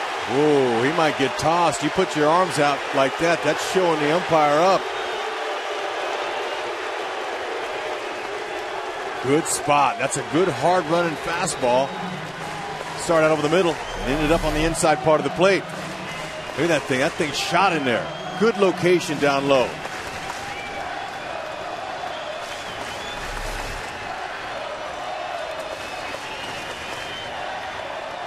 Rodriguez has faced Broxton twice. He has a single and he's reached with a walk. Royals are 1 strike away from their first win at home.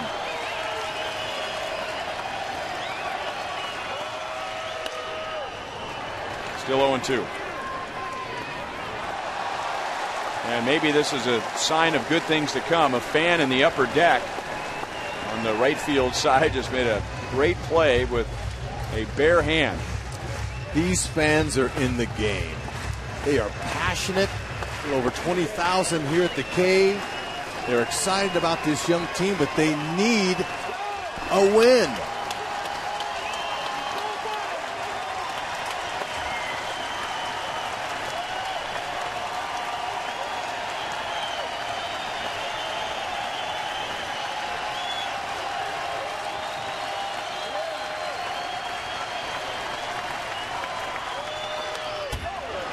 Still 0-2. Hey, there's that elevated fastball, and you know, closers that throw that hard, they don't want to give up a blown save with their second best pitch. He wants to go right after him. That's what he's doing. Now that's an elevated pitch in a pretty good spot. A little bit higher, and he'd have had a swing and miss.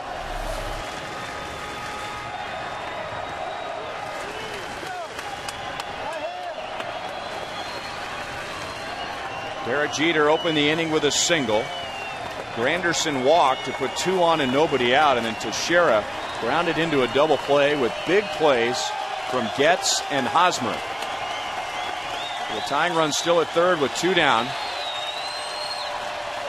And another 0-2 pitch, and the slider is pulled foul, and that time he kept it down. Good pitch there.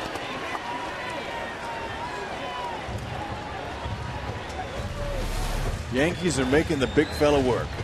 Had good downward action.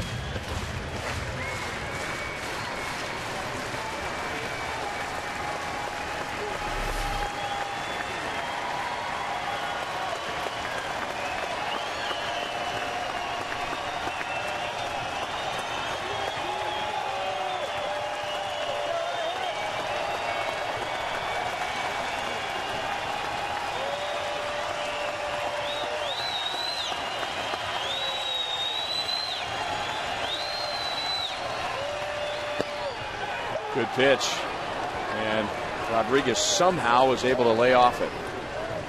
Hey, still, Broxton has the count in his favor. That was a good pitch. He's staying away from him. Waste one. See if he'll swing and miss at it.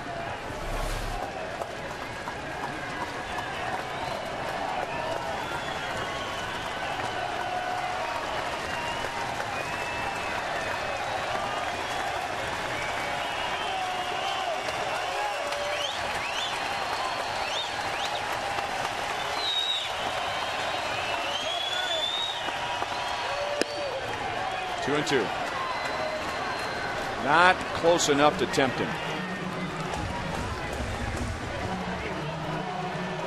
Broxton's stuff, he's got to find a way to strike him out. Derek Jeter at third base with a 4-hit game that has put his batting average up above 400. Alex Rodriguez at the plate hitting .272. And again lays off the slider and follows the ball all the way into the glove and then makes eye contact with Vic Carapazzi, the home plate umpire, who called a borderline pitch on him earlier in the at-bat. Okay, first base is open. You got the left-handed hitting Cano on deck, but you have a chance to blow a ball by him with the fastball here in a huge situation. Go ahead and challenge him. Take your chances.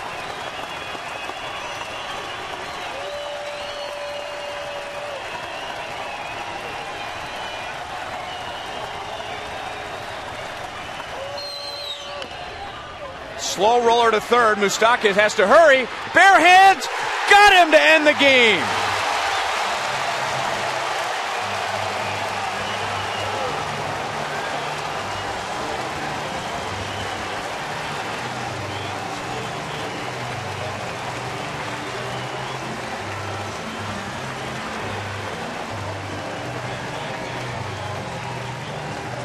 For a long time around here, we've been waiting on Hosmer and Moustakas and thinking about what they can do with the bat. And in the ninth inning tonight, it was all about what they did with the leather. Moustakas missed a roller like that in the previous inning. And he came in on this one, didn't have his glove. He's going to take a chance with a bare hand. If that ball goes off his wrist or hand at all, it's a tie game. That was do or die. And Moustakas was the hero, and the roar of the Kauffman crowd here was more of a relief. Watch this beautiful play coming in here. Broxton holding his breath like everyone else here. It's a rare emotion out of Jonathan. So the Royals win at home for the first time this year, and it wasn't easy. Tension all the way down to the very last pitch. Alex Rodriguez running as hard as he could. Eric Hosmer helping Moustakas out with a nice stretch. The Royals have won 5 of their last 7 games. And the fireworks go off at Kauffman Stadium for the first time this year with a victory at home. Let's go down to the field, and here's Joel Goldberg. Brian, thank you very much. We are joined by Mike Moustakas, who just made the play to save the game, and the crowd will get the Moose chant going right now, as they so often do. Just take us through the emotions there on what ended up being a do-or-die play to win this game. Yeah, Alex was putting together a really good at-bat. Brox was battling for us, and, he kind of nubbed one over there. I was able to pick it up barehand and throw him out at first. Are you thinking as soon as that slow roller is coming, barehand, no other chance? Yeah, absolutely. It was a do-or-die play, and picked it up, threw it over there. Lucky Haas is over there to pick me up, and came home with a W today. How about for the win at home, too? And I don't even know if you guys were thinking about it anymore because you broke the losing streak, but you've been waiting a long time to win here. Absolutely. We've been going out playing hard, and we keep doing the things the way we do them, and we just got to say thank you to you fans for sticking with us, and we'll get out there and play again. Thank you, guys. All right, Mike Moustakas, the hero of the night, pumps his fist to the crowd. We go back upstairs to Ryan Lefebvre. All right, thank you, Joel. So the Royals take the first game of the series with the New York Yankees. And one of the big keys tonight, with the Yankees leading the league in home runs and the Royals allowing the fewest home runs in the league, the Royals kept the Yankees in the ballpark with only 3 runs tonight and great defense all night. We'll be right back.